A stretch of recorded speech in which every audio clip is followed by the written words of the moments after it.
Once upon a time, in a magic land, a Christmas celebration was held.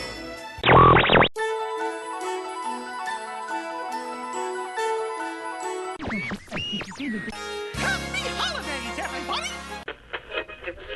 Merry Christmas. Ladies and gentlemen, boys and girls, Merry Christmas. the Magic Kingdom proudly presents our holiday celebration. WDW Radio, your information station. Hello, my friends, and welcome to the WDW Radio Show, your Walt Disney World information station. I am your host, Lou Mangello, and this is show number 467. And I'm here once again, not only to help you have the best possible vacation experience when you come to Walt Disney World, but I also want to try and help bring you a little bit of Disney magic wherever you are. Whether you're stuck at work or stuck in the cold, I want to bring you some audio with the podcast and videos, the blog, live broadcasts every Wednesday on Facebook, my books, audio tours, and more. You can find everything over at WDWRadio.com. Christmas and the spirit of the season has always been celebrated in the Disney parks, beginning in Disneyland in 1955 and continuing on to Walt Disney World just 2 months after the park opened in 1971. And through the years, a variety of celebrations, shows, and spectacles have been featured in the parks, hotels, and throughout the resort.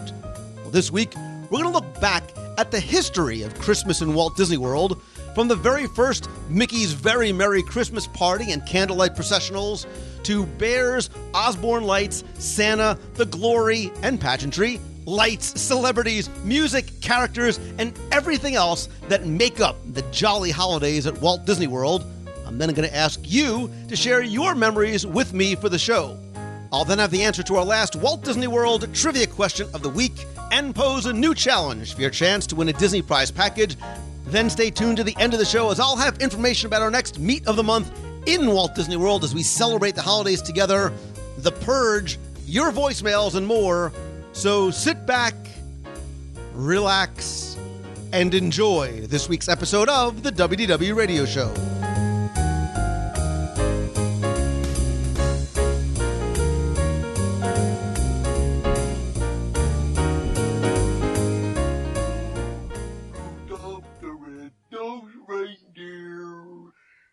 Hey, Melvin, that's supposed to be my song. Huh?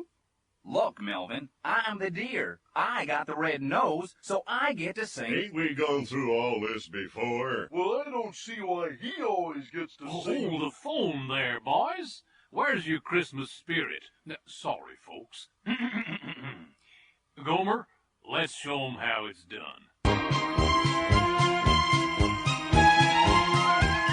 If I asked you when the most wonderful time of year to visit Walt Disney was, for some people, any time is the best time, or to quote, now is the time, now is the best time. But for me, the best time to visit usually revolves around some food-related special event like Food and Wine or Flower and Garden.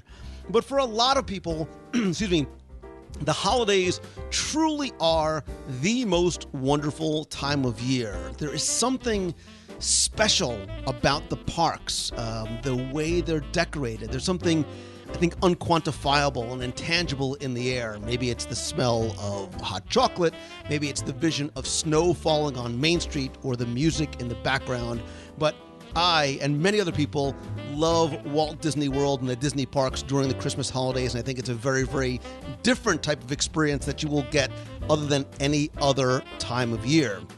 And Christmas has always been celebrated in the Disney parks, even going back to Disneyland's first year in 1955 with decorations and trees and even carolers. And of course, that tradition continued when Walt Disney World opened in 1971. And each year it has gotten grander and more elaborate, and I think really more joyful as the holiday celebrations have spread beyond the parks to the resorts and the shopping and downtown districts as well. So this week, we're going to get cozy, we're going to gather around the fire together and share stories of the history of Christmas at Walt Disney World. And joining me is a man who, like me, is round and jolly, loves a good story, and who shares his gifts with others through the stories that he tells. No, it's not Santa Claus, Buddy the Elf, or Emmett Otter, but none other than author, raconteur, and friend Jolly Jimmy Korkus. Oh. I'm sitting here with my hot cocoa and my roasting chestnuts, which is very painful this time of year. But I think you're absolutely right, Lou, that going to a Disney theme park is a magical experience. It really is. And I know that that's become a cliche, but there's something even more magical when it's over the holiday season. And maybe that's because many of the things that we associate with the holidays, getting together with family, wonderful memories, things like that, align so closely with Disney traditions. And as you were saying, too, Walt made sure that even that very first Christmas in Disneyland in December of 1955, that there were elements of Christmas there. And interestingly enough, those grew and became so important and so intrinsic that when Walt Disney World opened 45 years ago in 1971, a lot of those traditions, Candlelight Processional, the Christmas parade, all that was translated wholesale to the brand new Magic Kingdom. Well, and that's what I'm saying. Like, Christmas has always been celebrated, even in Walt Disney World's first year, not with the three. It wasn't the coming of the three kings. It was the three Ps, the parades, parties, and processionals, the same things that they had in Disneyland. But and look, I think just as a quick aside, before we move forward, I want to step back a second because so many of these things really come from Walt. And, Walt himself, personally, he loved Christmas. He celebrated obviously very humbly as a child. And even as he was able, when he was able to spoil his children, he didn't. And I know in one of your books, you have a chapter dedicated specifically to Walt and Christmas. But I think that's why it was important for Walt to celebrate this holiday in his parks. Oh, yes, I think so. Because he loved people, and yes, the chapter you're mentioning is Santa Walt, which is in one of the Vault of Walt books there, I think volume 2. And basically, Walt never looked forward to getting presents because he really didn't get them as a kid, but he loved giving presents. And I think he felt giving something extra at Disneyland over the holiday season was important.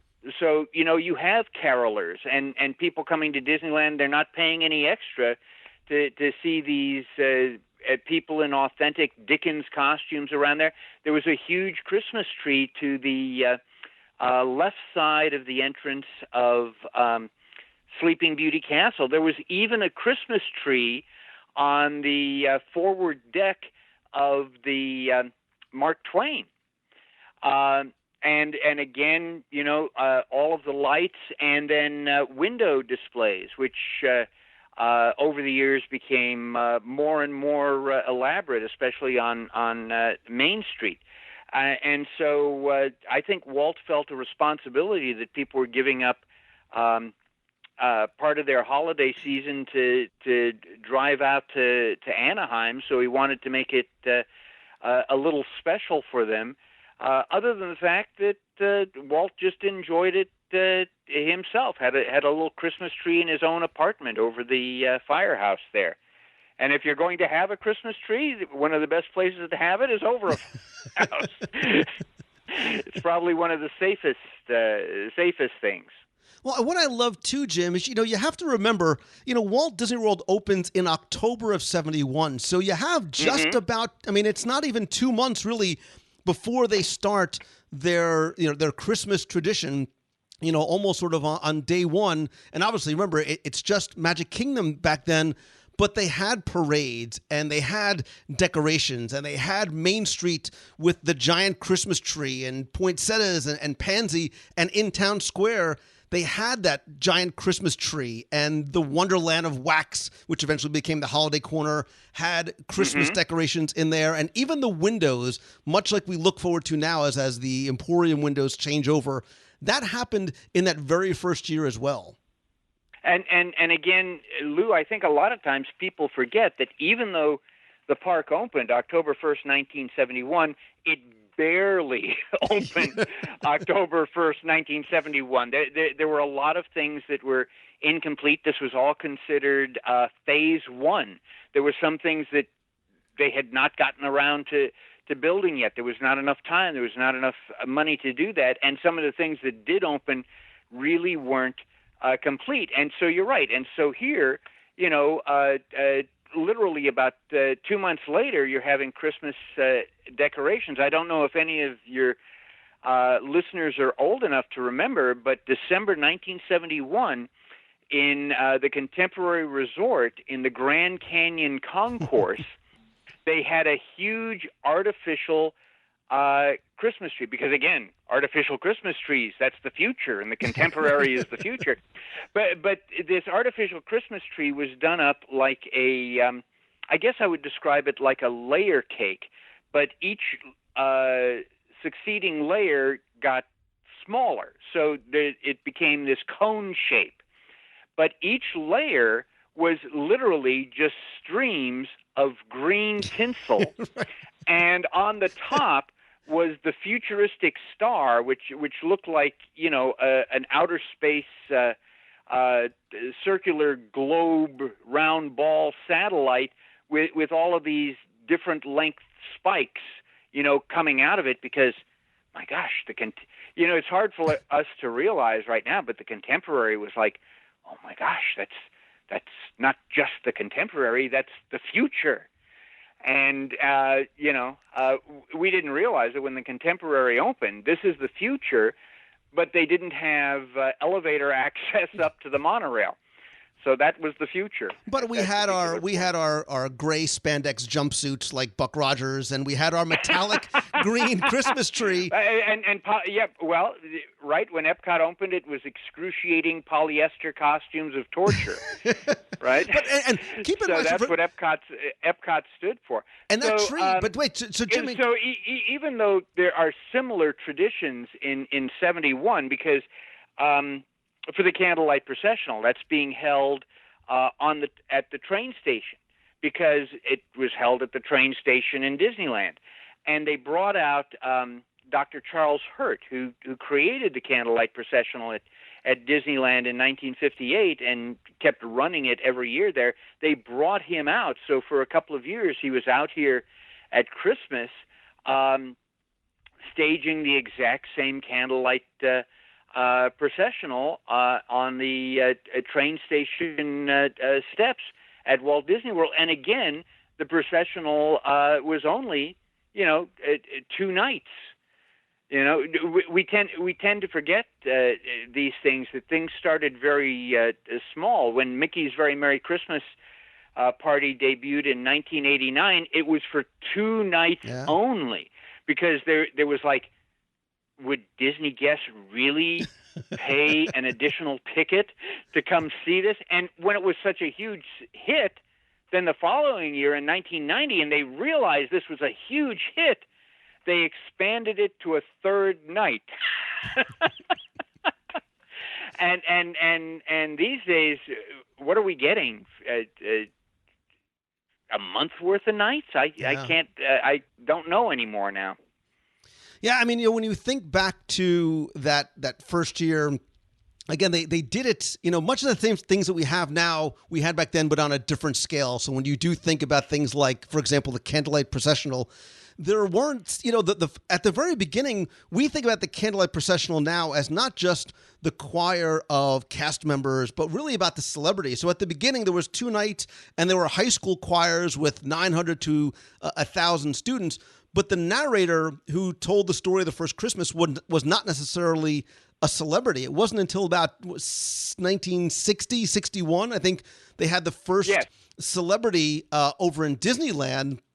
And at Disney World, Rock Hudson was the very first. So now, listen, we say Rock Hudson and we laugh because we know who Rock Hudson is. But a lot of people going, Rock who? Like who is? And Rock Hudson wasn't just for like 1 year, but I think 6 years leading up until the mid '80s.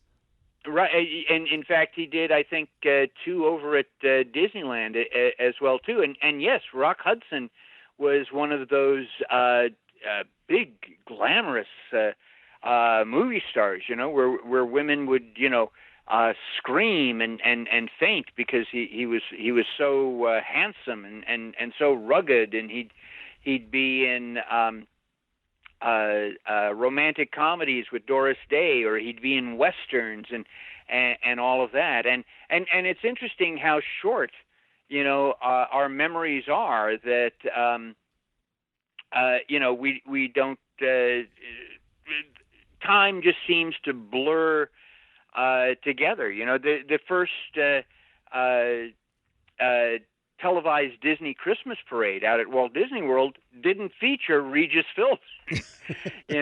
I think it was Joan London and Mike Douglas, who was a talk show host, and Regis popped up the next year, but as a on the street correspondent. It took several years for him to, but I think a lot of people grew up and just remembered that, no, Regis Philbin was the host of the Walt Disney World Christmas parade. So we many almost of sort of these remember things it always evolve.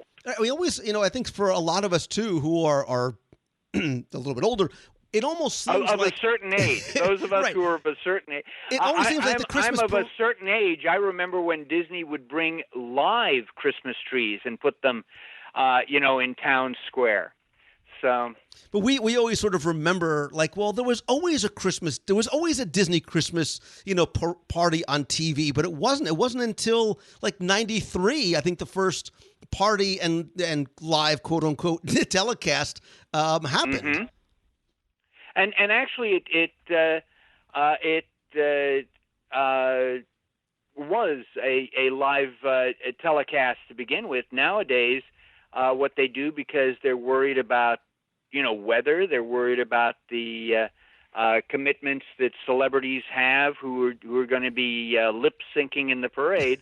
That it gets filmed sometimes the end of November. Yeah. Or the very first week of December. Have you ever been to any of those filmings, Lou? I have walked by the filmings because people line up very, very early to get their spot on Main Street. And it's, not to sort of spoil, but it's a process that takes all day. They don't just run it once and they move things forward, they pull things back. I don't think people realize that it's not a straight parade. Right, it's not done in one take. They'll bring a section of the parade, and then they'll stop and they'll move it back and they'll bring it in again, and then the director will yell at you to capture some what are called wild shots with people screaming and yelling, but at nothing in particular. But then through the magic of editing, when you see it on TV, it's like, oh, here comes this float with a singer I've never heard of, but the entire crowd is going crazy. Well, and I have been there for some of those things, and I've watched some of the performers, and there is something neat and exciting about being there for the taping. For some people, it's the idea I that... think you should do it once, like right. Being in Times Square for New Year's Eve. You should do it at least once, so you've had that experience. I learned long ago, being a California boy, that getting up at the crack of darkness to go down to Colorado Boulevard to stand on the street to see the Rose Parade, that's exciting once, maybe twice, but after that it's like, I can sleep in and then turn it on TV and, have my cinnamon rolls and hot cocoa and be in my slippers. I do. I will tell you that I do like, and it still is tradition. Christmas morning, you get up and you open the presents that Santa left behind, and you do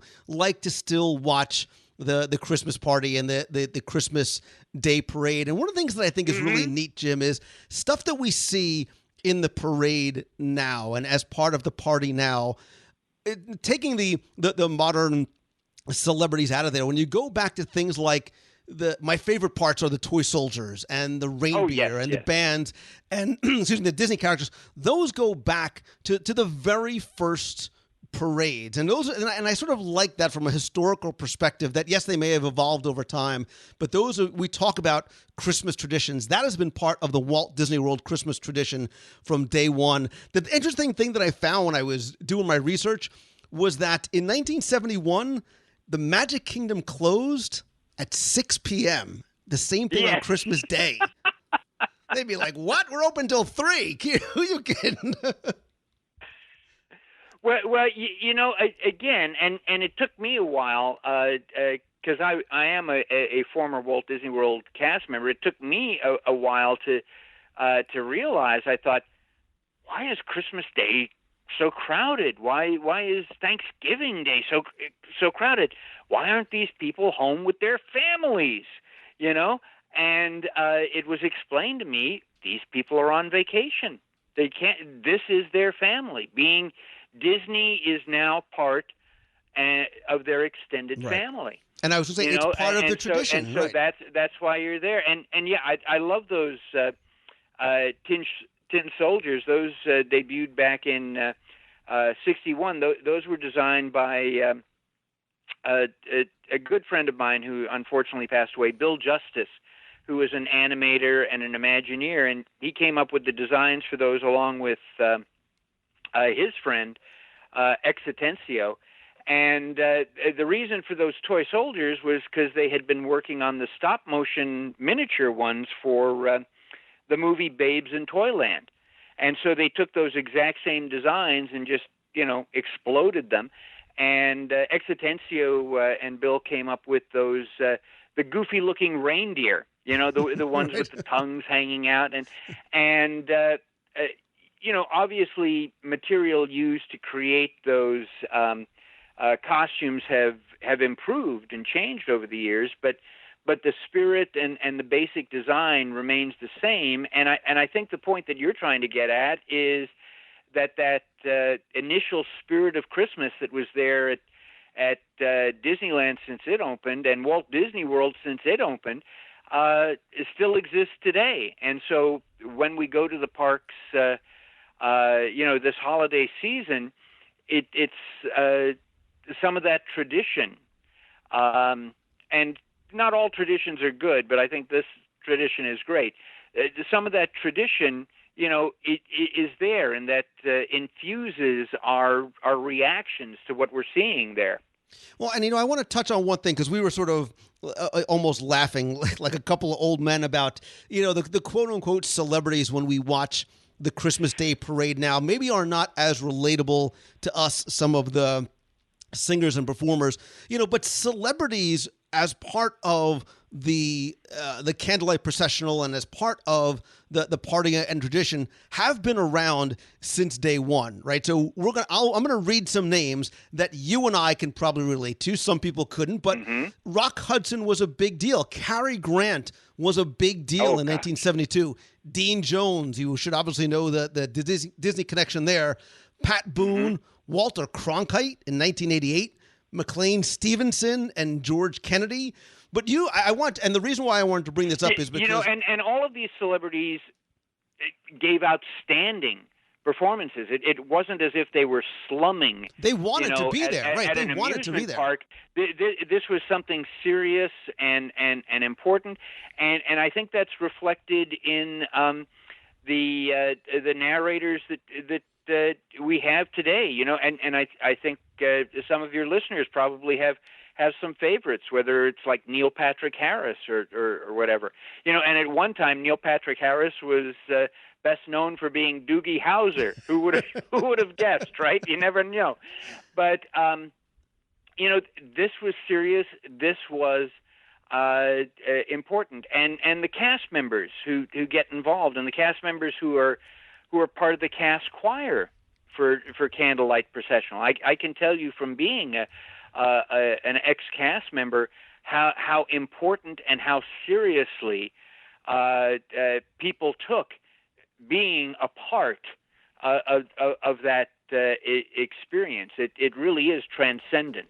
Well, and I think the celebrities do too. And I'm specifically trying to lead you to two stories that I want you to tell, right? Because we talk about how so many of these, I mean, we're talking A-list celebrities, and maybe to sort of make it more relative, James Earl Jones was a celebrity narrator, but there's two really interesting stories that I know you tell that actually happened in back-to-back years. And the first was in 1970 with Charlton Heston and the weather, and the following year with John Wayne being sick.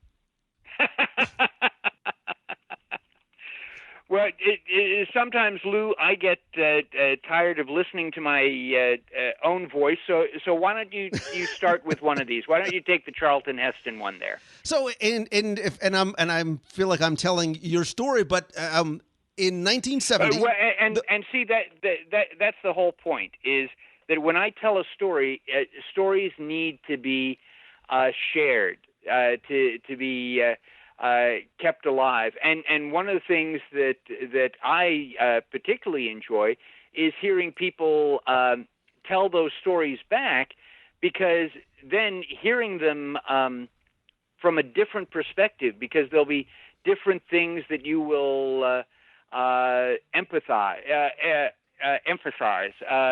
and or some little. What do I want to say? Some little Mangello touch.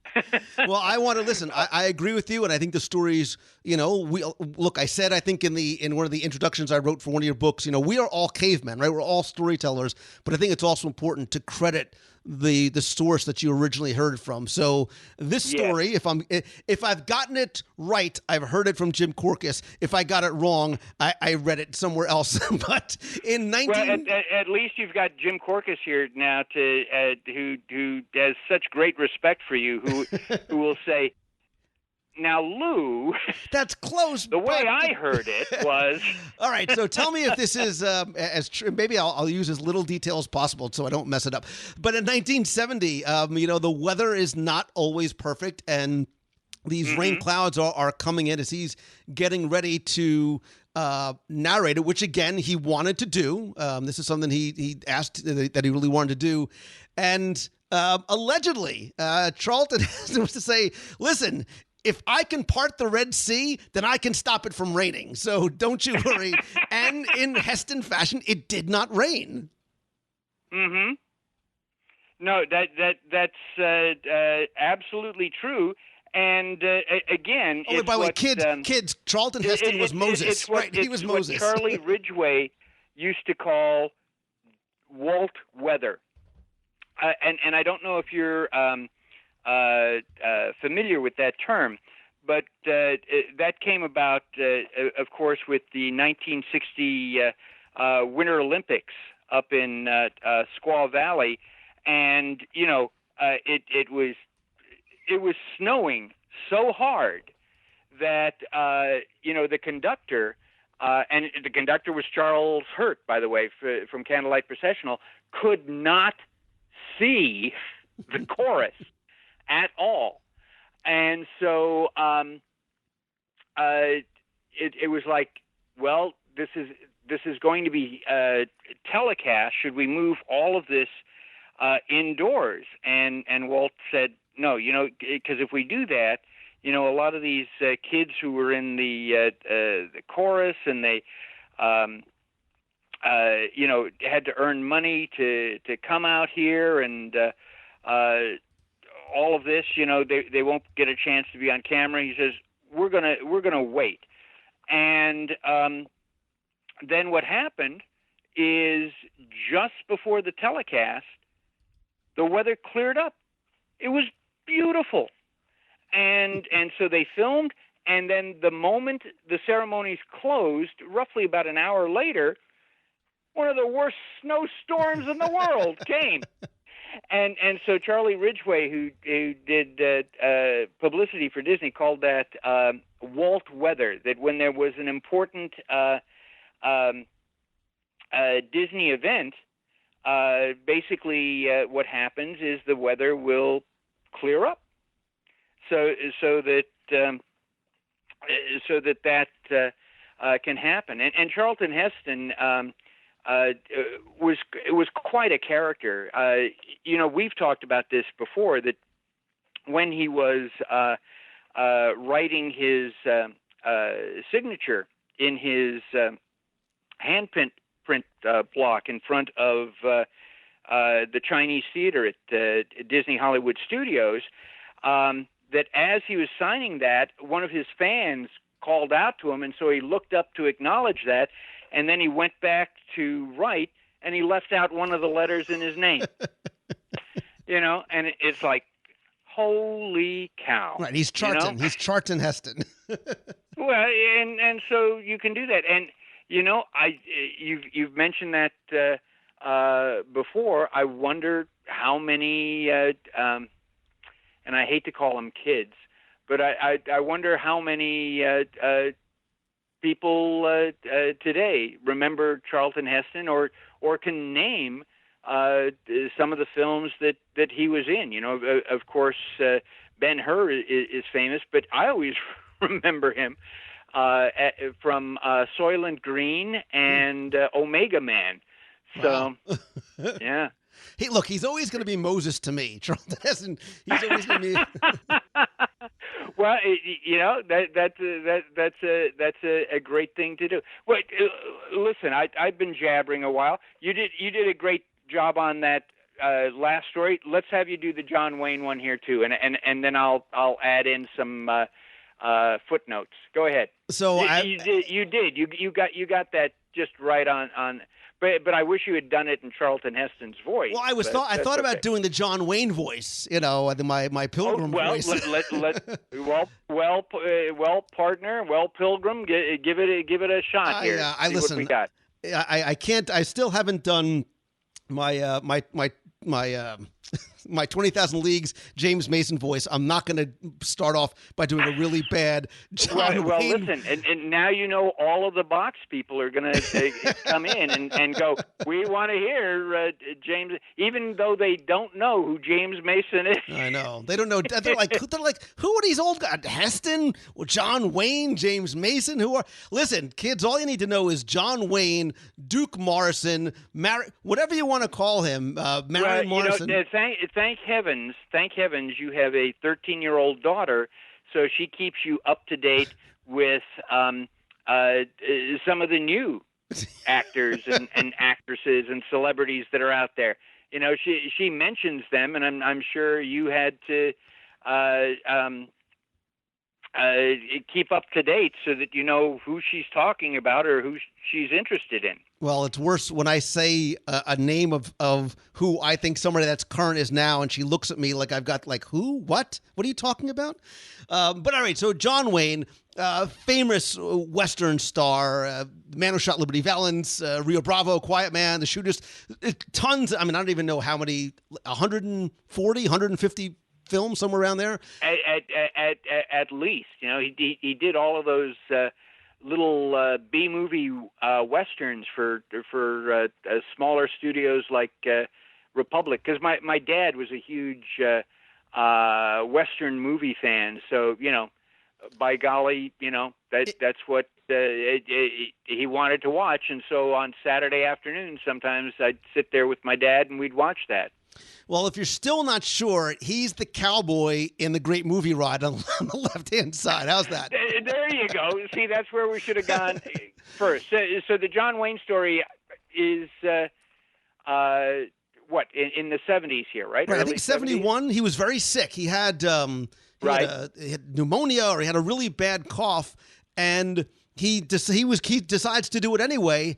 And the reason why was not for any sort of personal reason. He's like, look, I just don't want to let all these kids down that came out to hear me say it. And I think, that's it's a testament to him and his, again, these celebrities weren't doing it for the PR and publicity. They were there because they wanted to be there. And I think it still is true. And we should clear this up. We said that Rock Hudson did it in 71. It was 71 at Walt Disney World. John Wayne 71 at Disneyland. So yeah. So my gosh, by golly, I remember the good old days when there used to be the Osborne spectacle of dancing lights. Oh, so you kids don't know what you're missing. So wait, just to sort of fill in the gap here, because you're saying, well, wait a minute, you're telling me that at Walt Disney World, the Candlelight Processional used to be in Magic Kingdom. It moved to Epcot, not when it first opened. It didn't move to Epcot until 1993, and they started doing. That's right. Simply because they needed to have a bigger venue. It was so difficult to, try to find a room on Main Street, and try to take a look at the, they did the train station because it's a raised area, but, even then it's difficult to see. So, yeah. So, and the older I get, the more I'd like to sit down. So I'm glad they moved it to Epcot. Well, not only did they move it, but remember, we're talking about the Candlelight being 2 nights.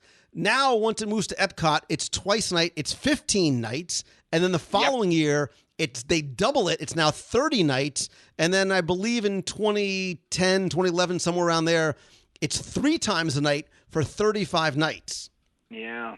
So that is a lot. But look, any night that you go, it's completely full, and people stand online for hours in order to see their favorite performers. And stand in the back there, too. Yeah. So, trying to peer in because, it's a unique experience. I don't think I'm trying to rack my brain. I can't remember any other amusement venue that had something similar to that. You really become immersed in the entire experience there. The sound, the lights, and more importantly, the reactions of the people there as well. They're enthusiastic, but they're still respectful. You talk about the Food and Wine Festival and things like that, and I know when they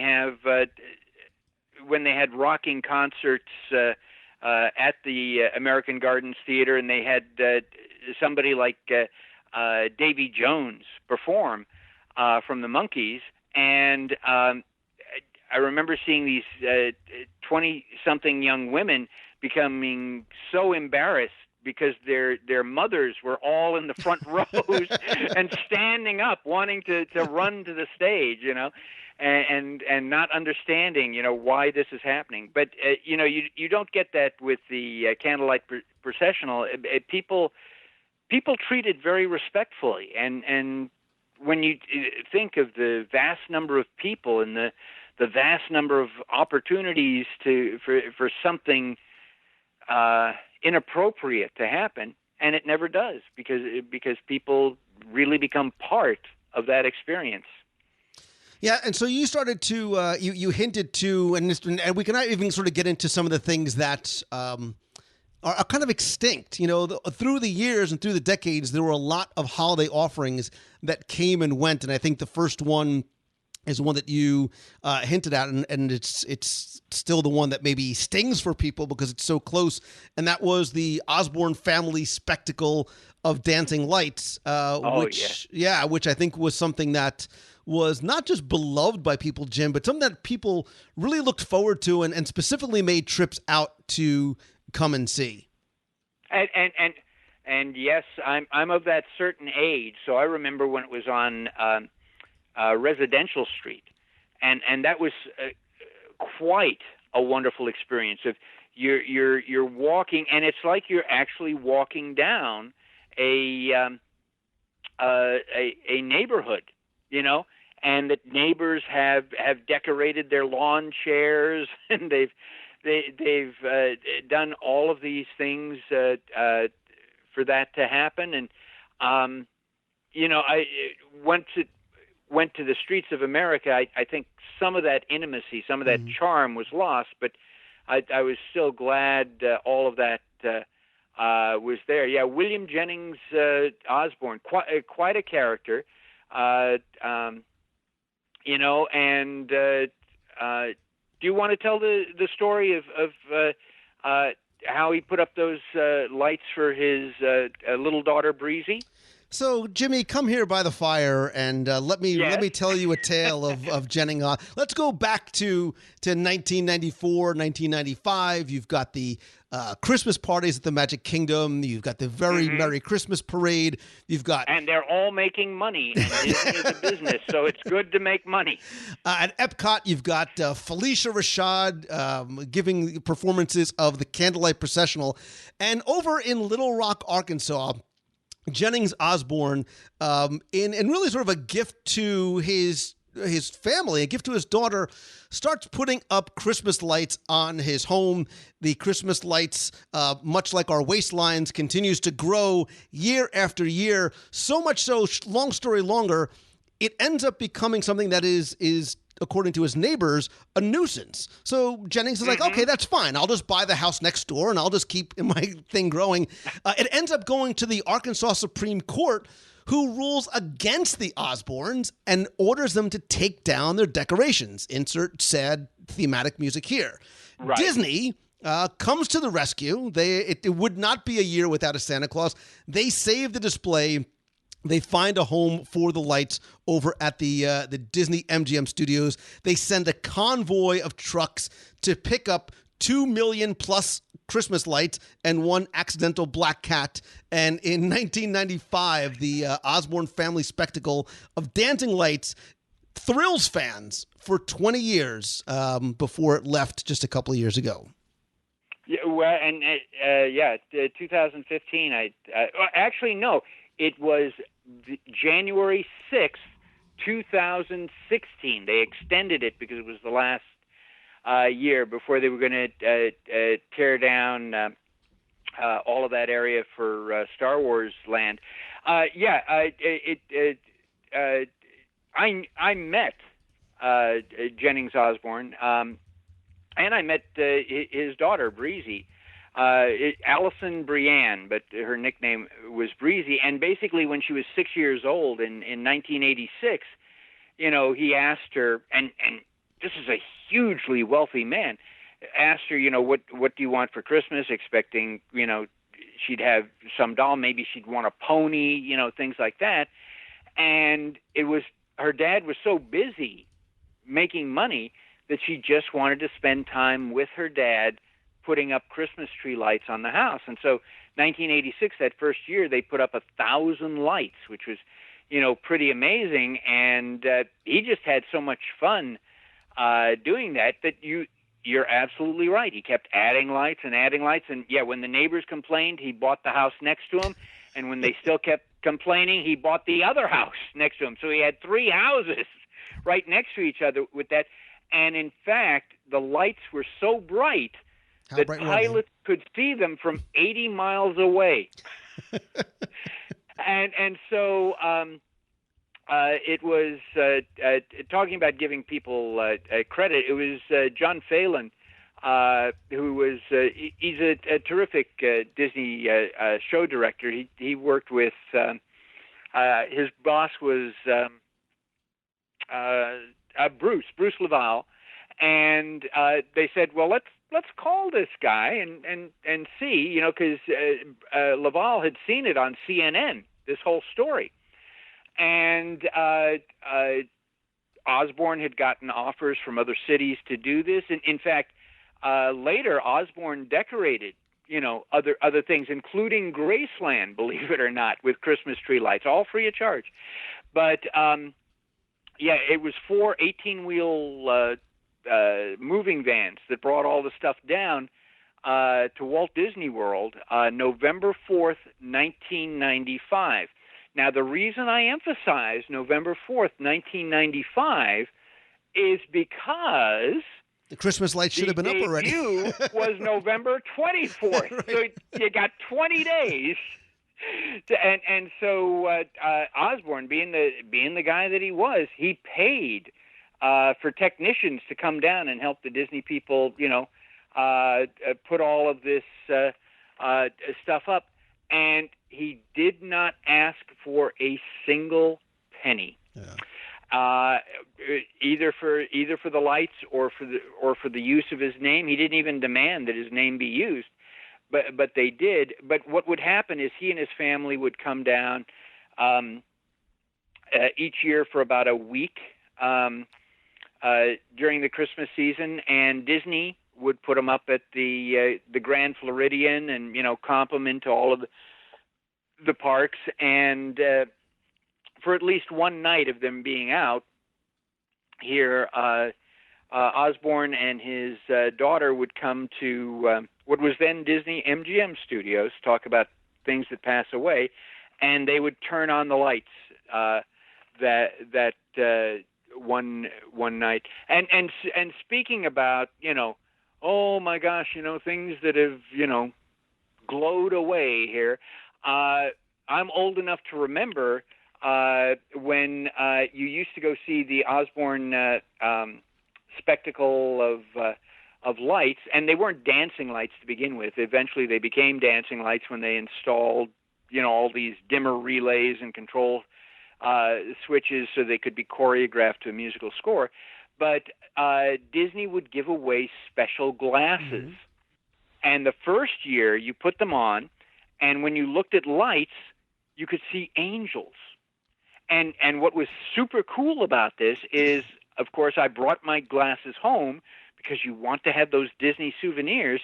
And I looked at my own Christmas tree, and you could see the angels in the lights. And then the next year, I don't know whether it was because of religious controversy or whatever. You never know sometimes why some decisions were made.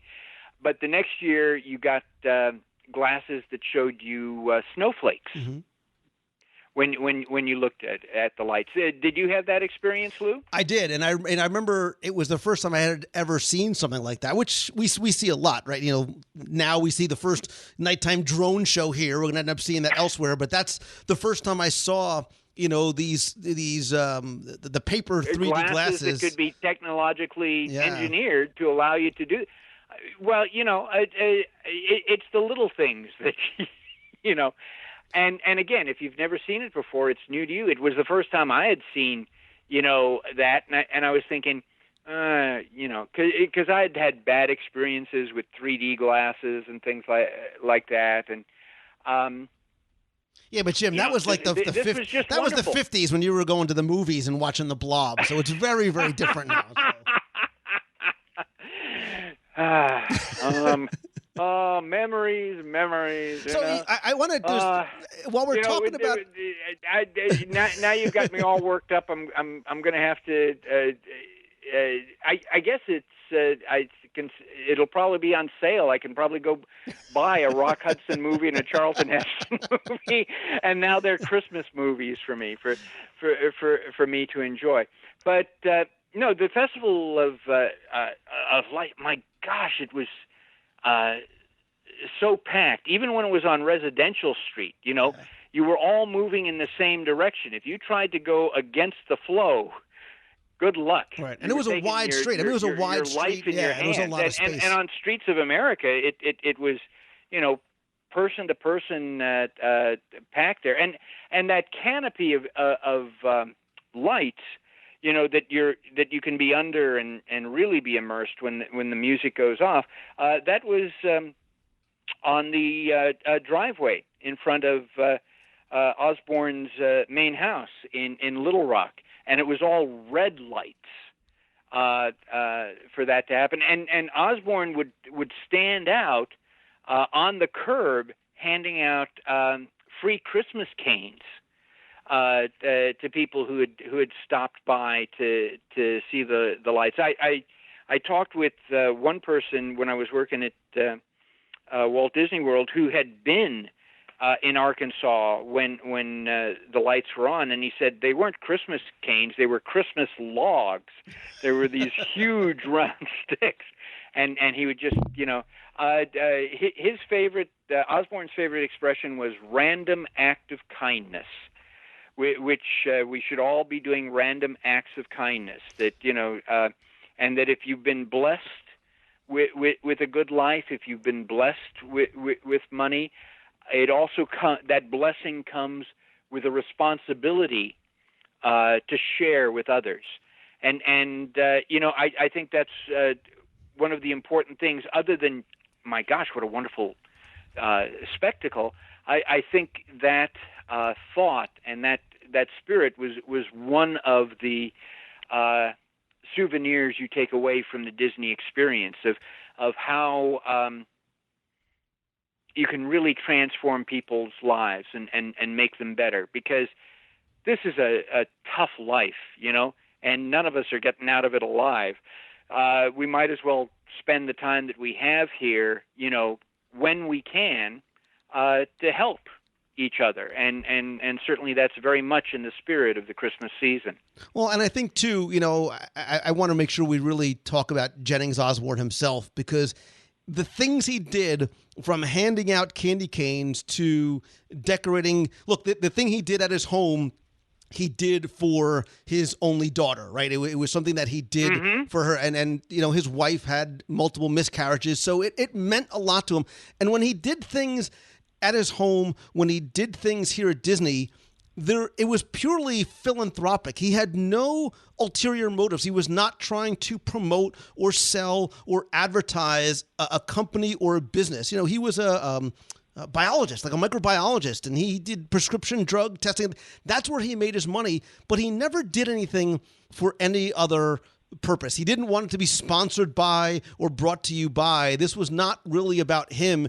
It was very philanthropic in terms of wanting to share what he had created for his daughter with other people as well.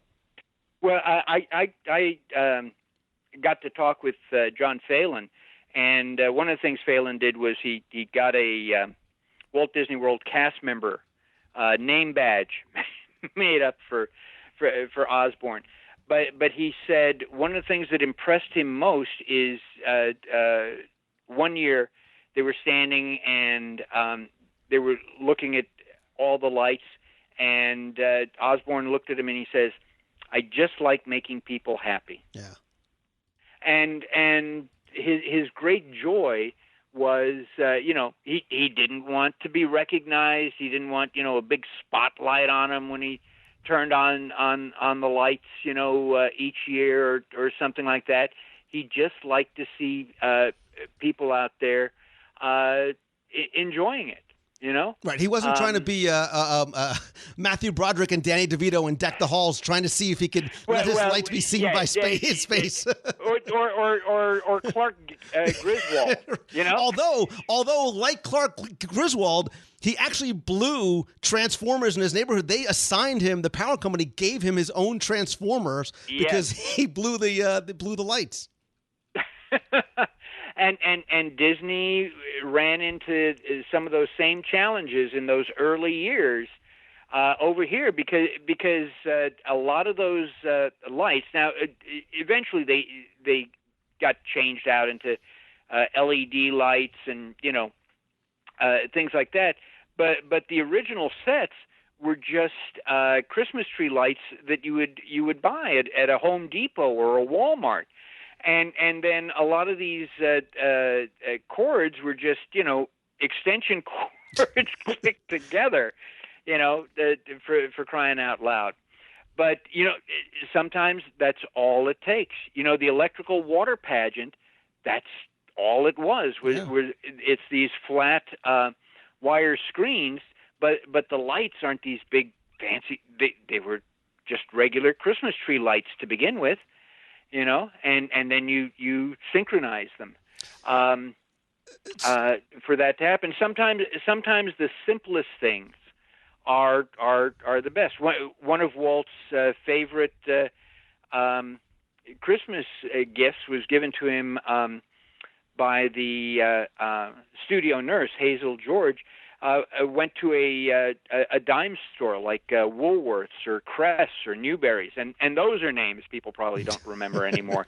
but bought a little dime store kaleidoscope, and Walt was just enthralled because you could look through it, and as you turned it changed shapes and was never the same shape twice, and he kept it on his desk, and that Christmas season, anybody who came in to visit Walt had them pick up the kaleidoscope and hold it up, and woe to you if you were not half as excited as Walt And kids, was. kids who, if you don't know what a kaleidoscope is, it's kind of like they probably don't even know that. It's kind of All like right, Oculus Rift or virtual reality, but not quite as detailed. Listen. When the zombie apocalypse comes and all the electricity is gone, we'll be going back to this stuff, boy. Exactly. So, all right. So I want to just quickly touch on, we mentioned how 2015/2016 season, the Osborne Lights went away, and a lot of people were very upset, but I think still are. And we all thought that, well, maybe they'll bring them back to Disney Springs, or maybe they'll. I heard rumors too that they were going over to the Magic Kingdom and all of that. Obviously, those at this particular point have proven untrue. So what can you possibly have to replace this with? So just to be clear, because I think Disney got a lot of negative PR and believe it or not, there are some angry people on Twitter who were just incensed at Disney for taking this away. Understand, first of all, that 2015 just happens to be the 20th anniversary. This was a 20-year contract. It was actually 5-year contracts that were renewed multiple times. Mm-hmm. Obviously, now we know that the studios, we see it's already happening, that plane is very much in flight. They knew that the Streets of America was obviously going away. So the time had come. They literally could not renew that 5-year contract. Look, like Sergeant Schultz from Hogan's Heroes, I know nothing, but talk about references that nobody's going to get. I know nothing, but I do think that something else is coming. When I say that, I think that we have not seen the last of lights that will be synchronized to music. They will probably not be Osborne Lights because now they can sort of do it on their own. I think we see where technology is going with. I haven't seen this new drone show over at Disney Springs. It's spectacular. But those people who have told me, Jim, it's pretty amazing, and watching it on YouTube is really a very weak representation. You're doing yourself a disservice. There. I saw it on the first night, and I know some of the people who were involved in the project, and they're like, "Look, it was okay." Like the first night it blew. I am not too much of a man to admit I was brought to tears. Like there were moments in it. I was choked up. Somebody was stepping on your foot while you were sitting there? I was hungry. I was just really, really hungry. But the way that it was a ballet. It was this beautiful ballet set to music and something we had never, ever seen before. We're going to look back on November of 2016 and say, remember that first time that they did the drone show in the sky? And now that we see it in other parts, look, again, knowing nothing, I think you are going to see this brought into places like Pandora, where the bioluminescent, environment really comes to life, not just on the ground and not just. I think that would be a good guess. Yes. But I also think that you will see dancing light in some form or fashion returning to the Walt Disney World theme parks. I think potentially, again, if you want to have this idea and sort of going back to what Jennings Osborne did, it was something for his neighbors to come and see. Well, where is a neighborhood in Walt Disney World? Main Street, USA, according to story, it is a neighborhood. You could have that there. It would be a nice potential complement to the Castle Projection Show. Imagine what it would be like with the snow falling on Main Street in that intimate type of environment, much like Streets of America was. There may be other places it could happen as well, but I do think it will come back, just not necessarily in the Osborne name. Well, I think the point here is there are things that need to be kept in the spirit. Technology will change, and there are times where things will just go. I'm one of the worst offenders. I tell people to, really pay attention and take pictures and all that. There are many times we talked off mic about the Jolly Holidays dinner show where I thought, oh, this will always be here. Mm-hmm. This is so magnificent. This is making a ton of money. This will always be here. No, it's not. It's gone. And, it's the same thing with animation. There are people who complain that, well, animation, the only true animation, it's done, with a pencil and 24 frames per second, and you have to hand paint, the cells, but technology changes, and now that we have computers that can do things in animation that people could not even imagine, in the 1940s when they were doing this, but it has to be in service of a good story. Right. It has to be in service of a solid story. When people take a look at Pixar, I think an awful lot of times they take a look at the technology. Oh, look, they got hair that can move. They've got water that looks like real water. What makes those pictures memorable are the stories and the characters. And I think with out here at Walt Disney World for the theme parks, when it comes to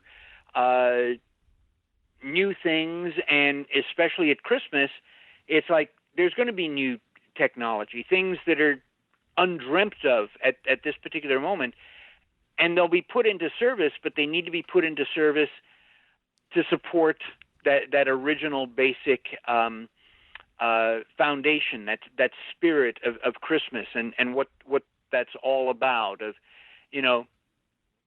goodwill to men, peace on earth, family, good food, love, giving, that, and if they do that, then that's going to work, and there's going to be a whole new tradition, and for those people who mourn the loss of the Festival of Lights, and I do as well, you have to realize that for the first 20 years of Walt Disney World, that didn't exist.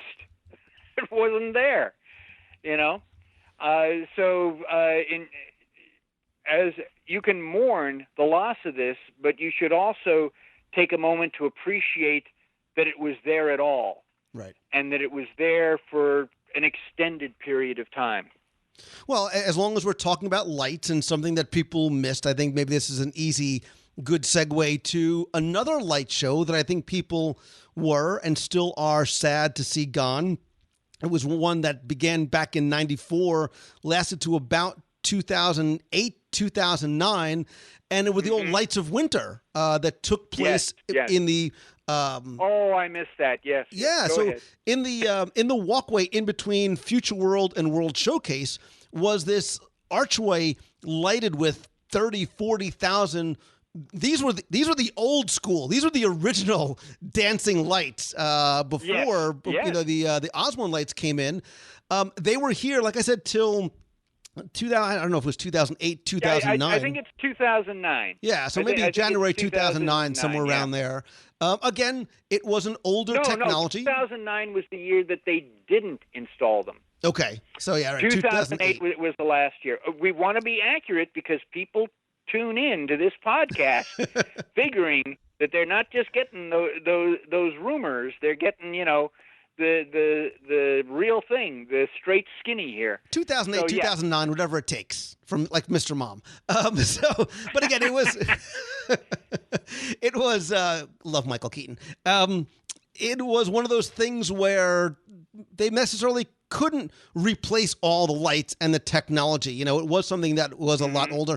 I don't necessarily think that we won't see something like that maybe in Epcot again, but I think people miss it because of the memories that they have of walking through those archways from World Showcase to Future World and vice versa. And again, an experience that you can't get anywhere else other than at a Disney theme park. And, again, I've used the word immersive many times in this podcast, but it truly is. You're walking and you're underneath these towering archways. And again, the lights are simplistic, but there's patterns, there's colors. Sometimes it would just go all white, and it's dark out there. You really don't have any ambient light, and it's like, wow, what a memory, what a memory.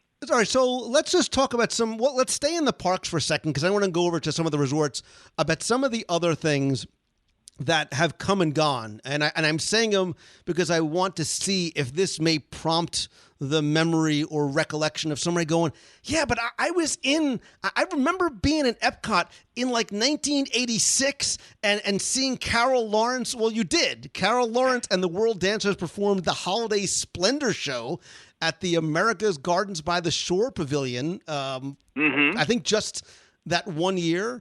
There was a sparkling Christmas show in 1991 that became the Sparkling Christmas Spectacular on the Cinderella Castle stage. That was a very big. Listen, let's go back to 1984. I thought you wanted to go back to Carol Lawrence. Frontierland, and you've got Liver Lips McGraw dressed up as Elvis Presley with a Christmas tree guitar, and Teddy Berra in ski gear and a cast on her leg. I'm going to climb up there and sign her cast there. Big Al dressed as Baby New Year. The Country Bear Jamboree Christmas Special. Which I have to tell you, I dug that. Like the original Country Bear, it was corny and cheesy and campy, but I loved, and I think maybe this was part of the problem, but I loved seeing these bears perform traditional Christmas songs like Sleigh Ride and Blue Christmas and Winter, all of sort of the standards that we know today, although my kids would say, what are you talking about? Blue Christmas, Sleigh Ride, yeah. Winter Wonderland, all of those were and again, to me, it just made the characters more real, because no, this isn't just an attraction. These just aren't audio animatronic heavy pieces of machinery. These are real characters because they're celebrating Christmas. And not only are they celebrating Christmas, not only is there the superficial change of costumes, they're actually singing,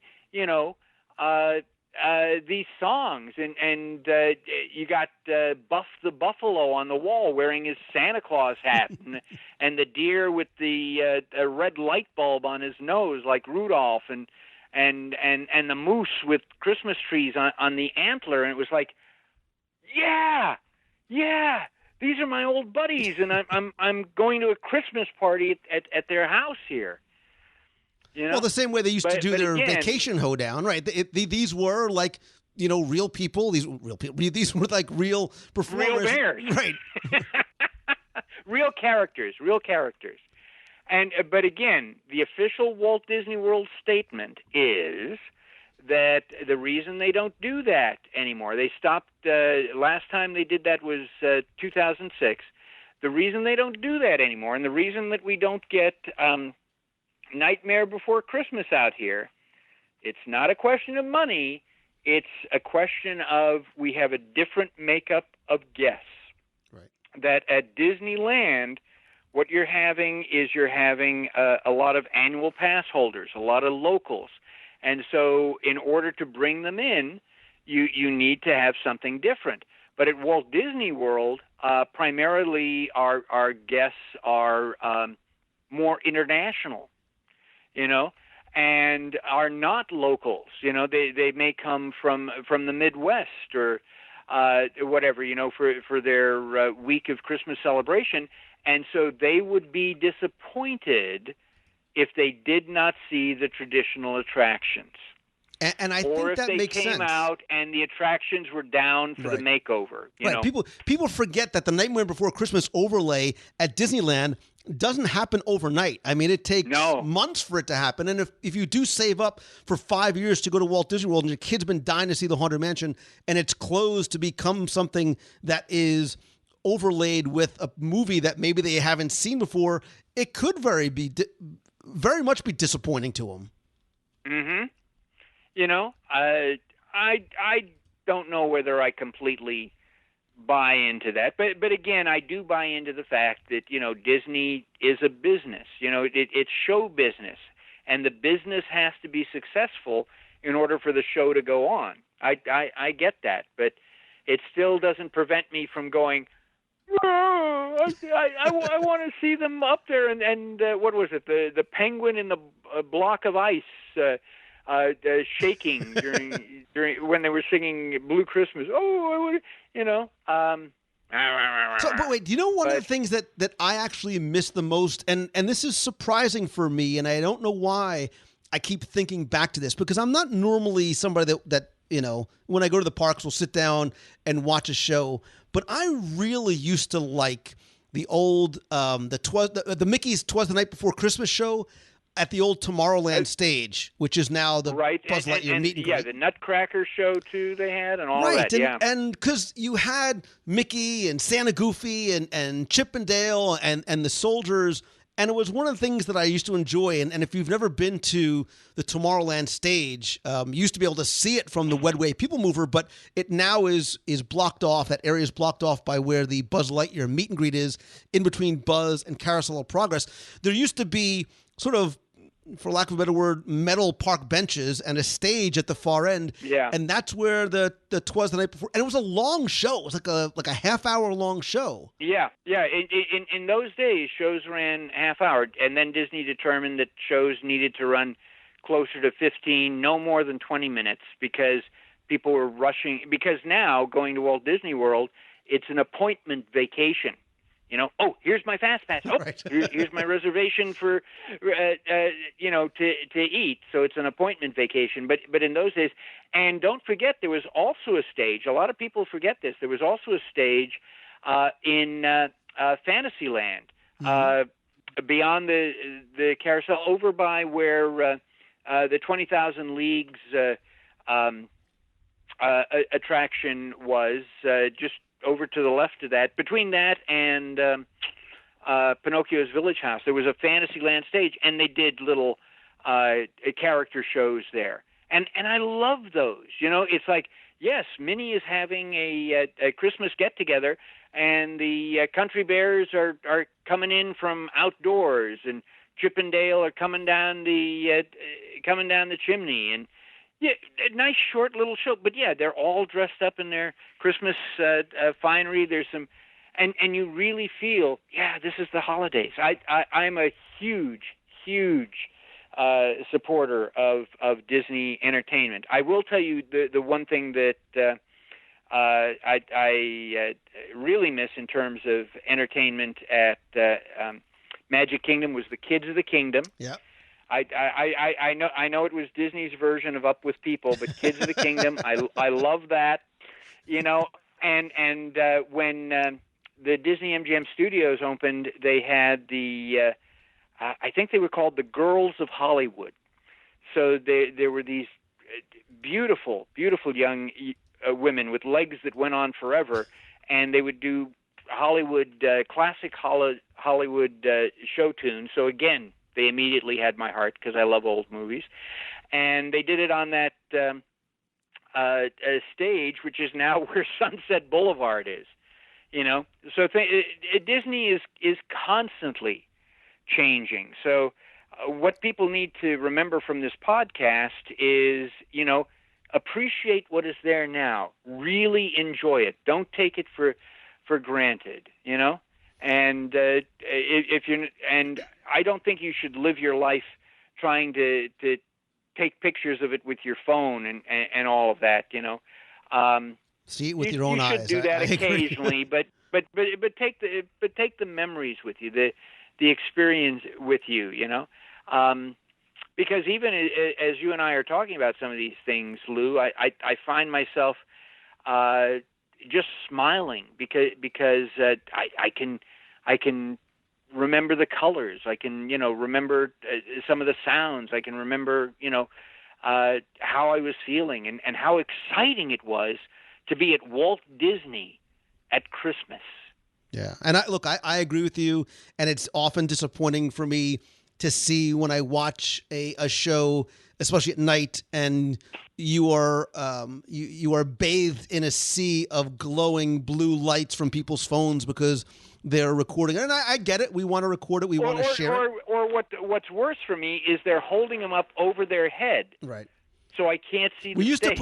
We used to put our kids on our shoulders. Now we put our phones up in the air. So, and look, I'm guilty of it too. I understand. I like to live broadcast because I like to bring people the experience if they can't get there. But something that you said, Jim, too, is I think it's not only necessarily looking at these things with your own eyes, but sometimes some of the smallest details. It doesn't have to be a grand production and stage show. So one of the things that I remember, and kids, there was a time way back when there was no sorcerer hat in the middle of the Disney MGM studios. It was actually at one point they put up a Christmas tree. And do you remember when they used to have the train set, the old of Hollywood themed train set that would go around under the tree, and it had the Hollywood Bowl and the Hollywood Hills Amphitheater and a tiny little miniature Chinese theater, which sat in the shadow of the really big, 1-to-1 scale Chinese theater. I had forgotten about that train set until you just brought that up, and it was always one of my favorites to go, because again, it's that attention to detail. It's that little sense of whimsy and humor, with that. And gosh. Well, okay, so yeah. so we're so this is the Rip Van Winkle show, is this it? We fell asleep 50 years ago and just woke up to do this podcast? No, I'm hoping that somebody's going, but wait, Lou, I remember this train at the studios. You're not crazy, because it was there.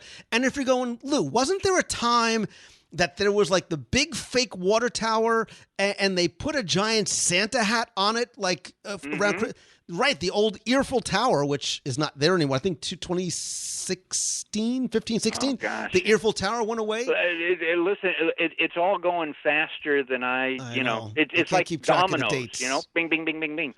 A lot faster than I care to imagine. I hope that there are some listeners who not only go, yes, I remember that, and I wish you guys had talked about, this, right? such and such. But I hope there are some people who go, I never heard about that. I wonder if we can do something like that again, So just a couple of things that are no longer there that I wanted to mention, because maybe we'll see another incarnation of it, or maybe it's something that you remember. So, Jim, I think that you touched on it earlier, was a dinner show that they had in the mid to late 80s over at the Contemporary in the Fantasia Ball. Jolly holidays. Those holly jolly days. Yes. Oh, there you go. At the old Holiday Village, which was the Fantasia Ballroom, and it was the Jolly Holiday. It was a dinner. Disney was always big on dinner shows. And this was it one. It was a theater in the round setting. You had that big, huge stage in the center, and you had tables around, and then there were sort of satellite small stages, annex stages around there, and so very much similar to like Hoop-Dee-Doo Review, whatever. But the premise here is that you're being invited to the Holiday Village, where Papa, this lovable old gray-bearded character, has invited people over, and there's going to be singing, there's going to be performing, and there's going to be all you can eat, which basically is the server comes to you and goes, "That's all you can eat." And because the next song is coming now, Santa Goofy is coming out with Pluto dressed up as a reindeer, or the hippos and ostriches from Fantasia are coming out and doing a dance to the Nutcracker's suite, or all of that. So again, and again, massive show at least 100 performers, as I recall, and characters, and there was would characters, do two right? shows a night. It wasn't just performers, but there was characters in there as well. Oh yes, yes, and so I thought I went to it twice, and again it was pricey, but and I remember one year thinking, well, no, I've seen this and I enjoy that, but finances are a little tight this year. I'll go next year, and there was no next year. Let that be a warning. That's the voice of Christmas past warning you. There may not be a next year. So but we also forget that there was all sorts of little things going on all around property. When I came out in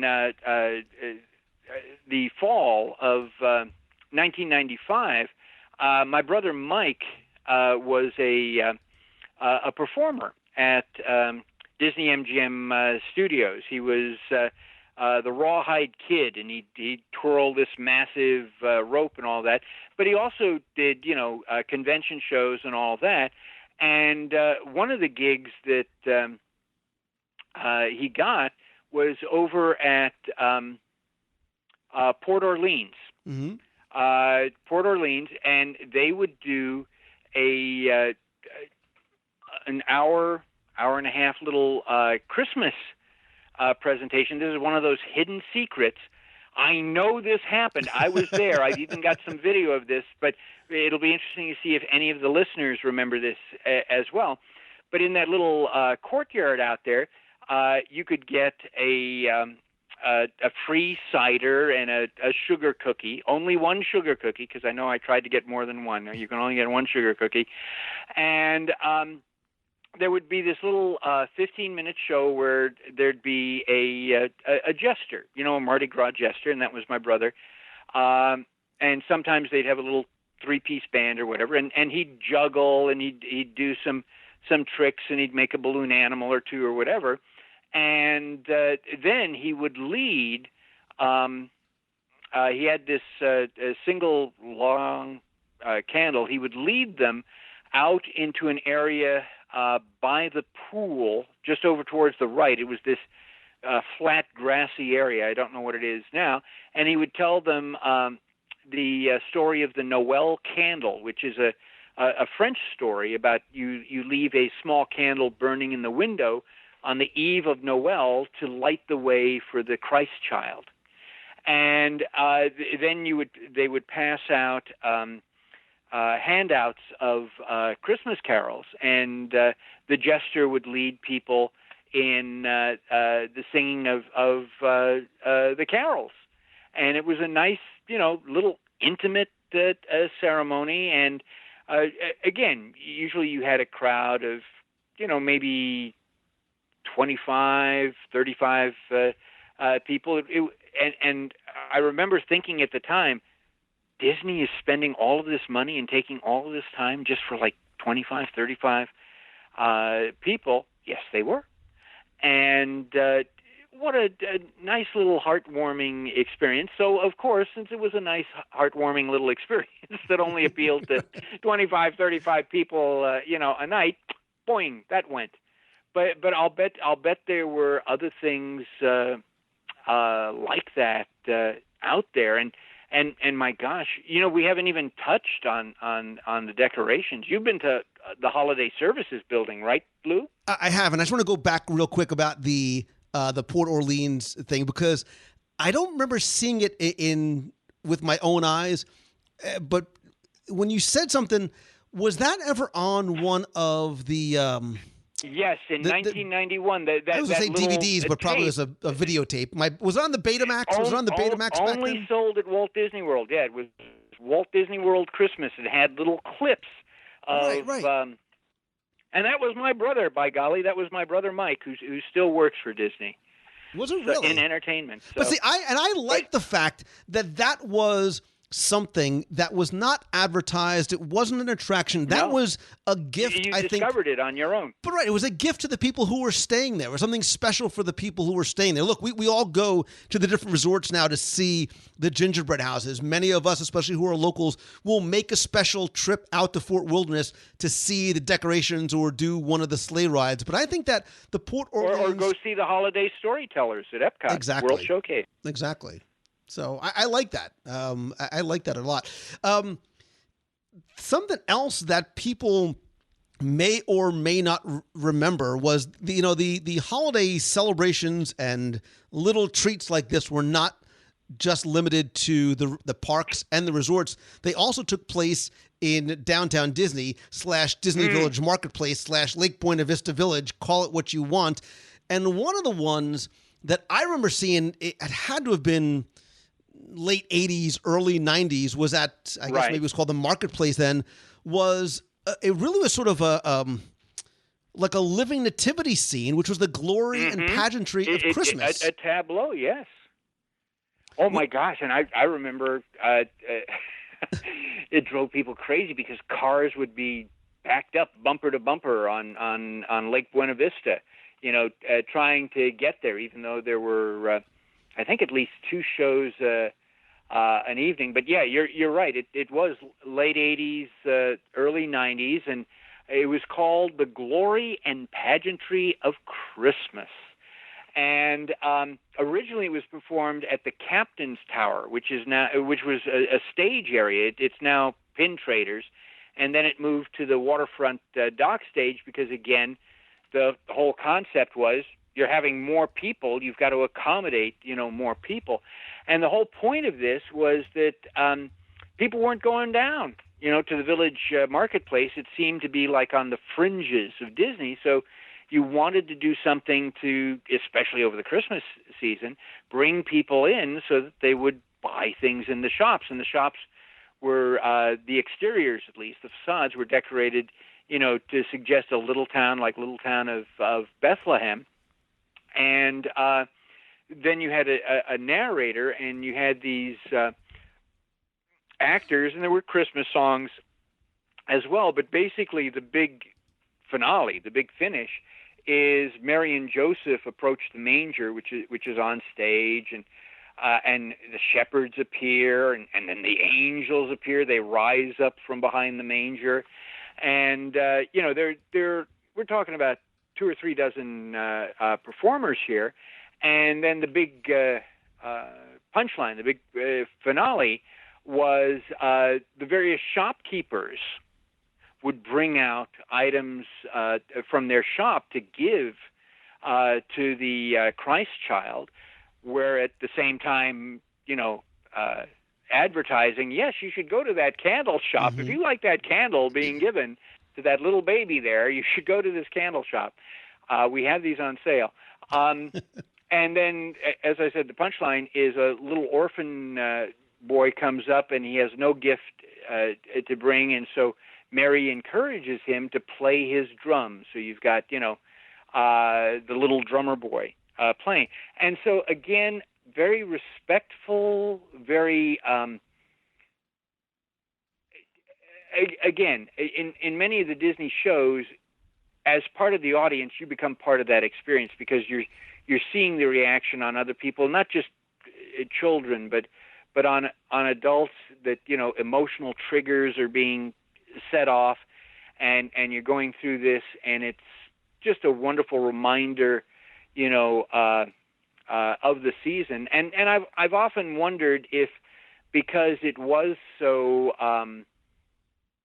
religiously oriented, whether that had any impact on it fading away into history.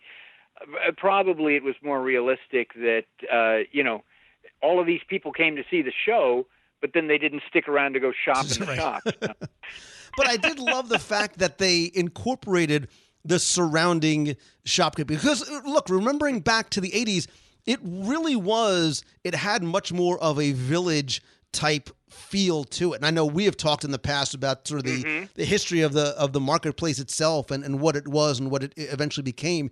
But it did have that sort of neighborhood village type feel, and I love the. It was a nice, intimate experience, and it didn't have the hustle and bustle of the parks, and again, there was no admission fee. So if you wanted to meet somebody and they didn't have a ticket to get into the parks or whatever, this was a wonderful place to meet. Or if you wanted to buy, a Disney park item, here was a place that you could go. Although, especially in the beginning, there were a lot of shops that were not themed specifically to Disney, but to, as I mentioned, things like candles or perfume or whatever.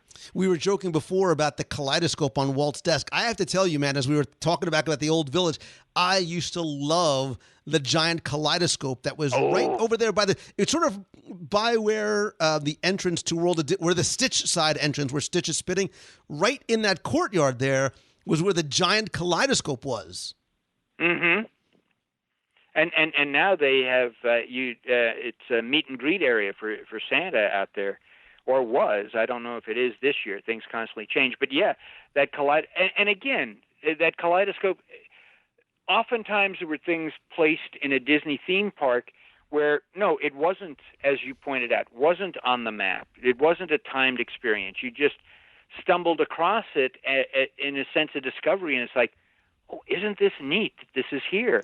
I remember, what is Jim, this? I remember, oh my God, I get choked up. I remember being with my mom and my dad and wanting to just look. I was fascinated by this simple, and we say giant kaleidoscope, we mean one that stood 30, 40 feet in the air. I mean, it was huge, and you sort of look down onto the sort of these plates on the bottom, and when the sun shone in, I thought it was beautiful, and I was one of the things I was sad to see when it left. But you mentioned Santa Claus, and we would be remiss.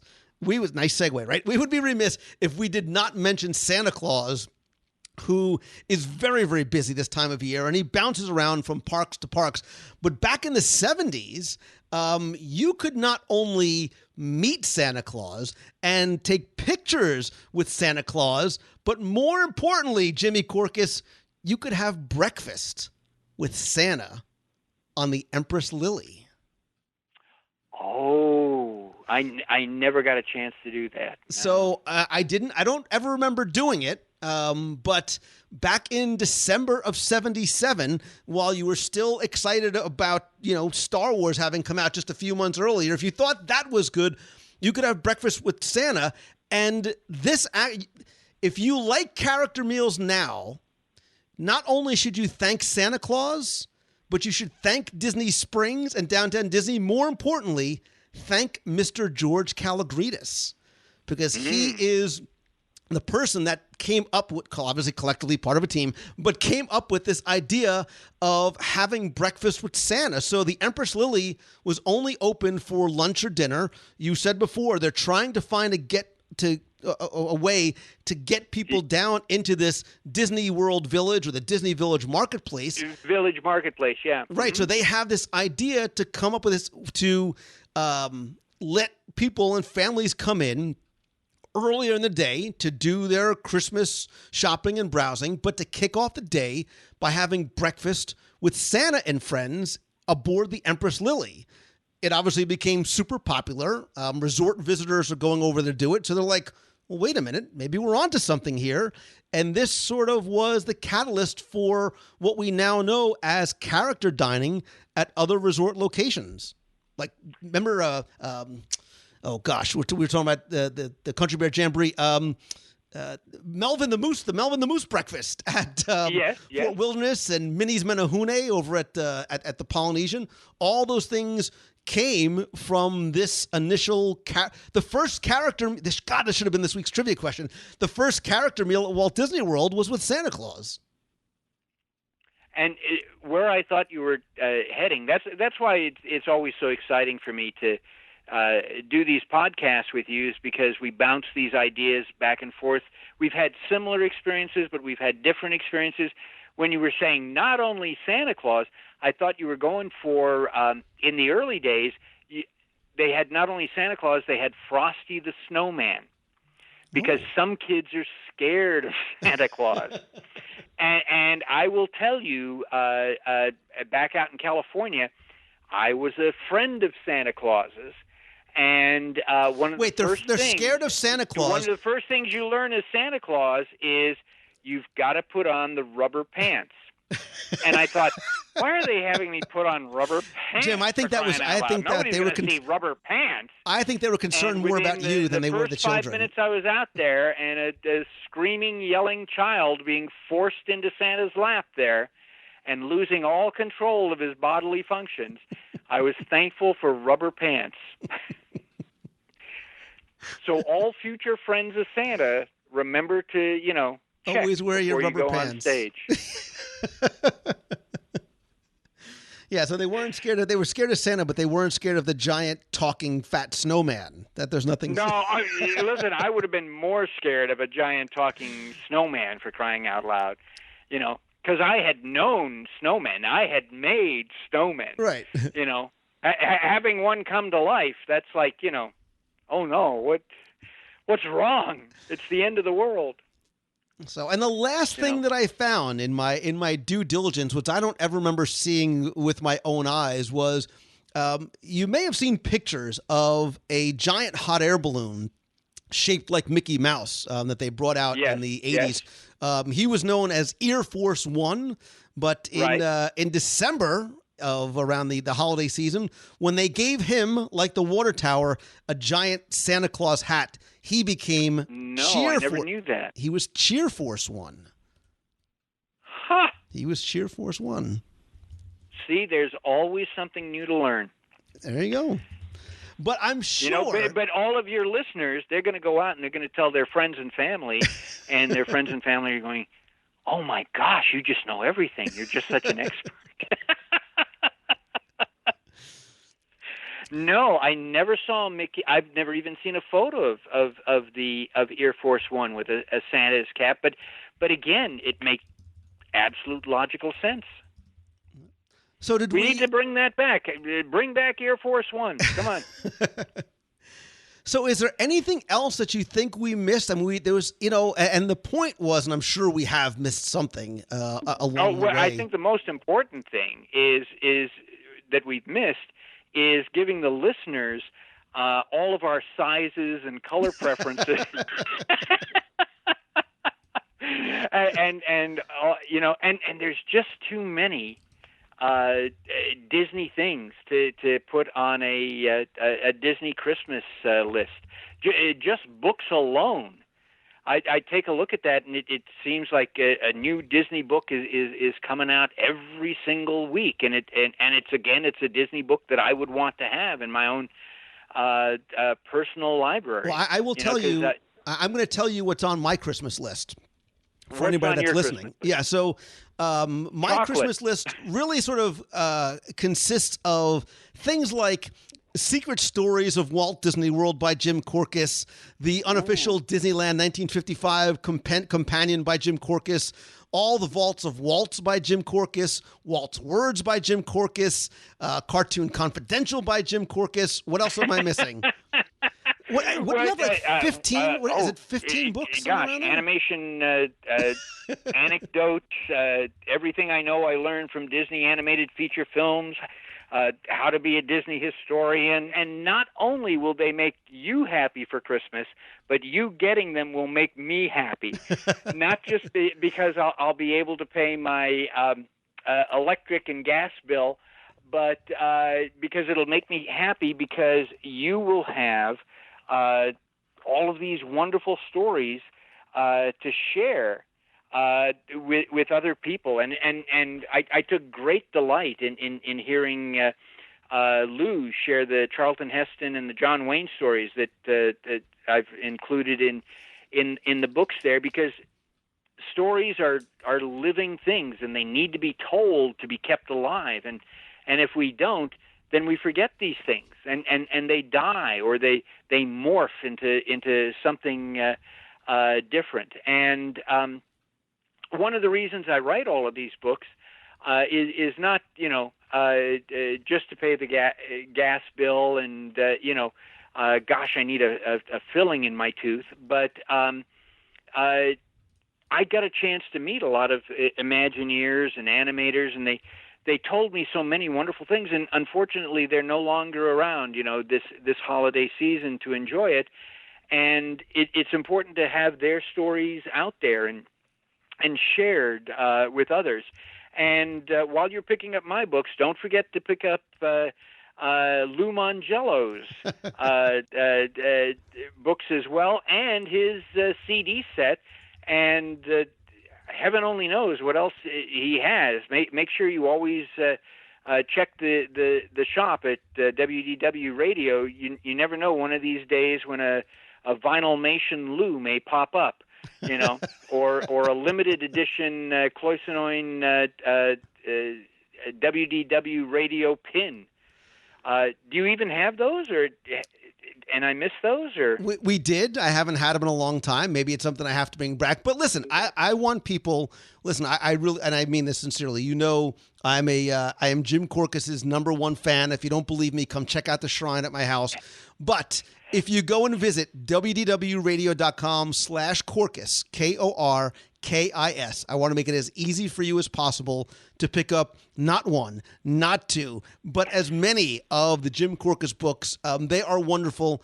You do such, and I know this is like the Mutual Admiration Society, but you do such an amazing job, Jim, of keeping the legacy and the stories and the magic alive of the history of these parks, which I think is so very important. And you are, and you continue to be, a fascinating story. And I am so grateful to you and for you that you come on and share these stories in your own words and in your own voice with our friends here who are listening. We've got to do this again because there are many stories which we haven't gotten to as yet. I'm going to be interested in reading the listener comments to see holiday memories that we may have missed, or holiday memories where we brought back a memory. And by the way, Lou, I have great respect for Lou. Lou wrote the foreword to Vault of Walt Volume 2.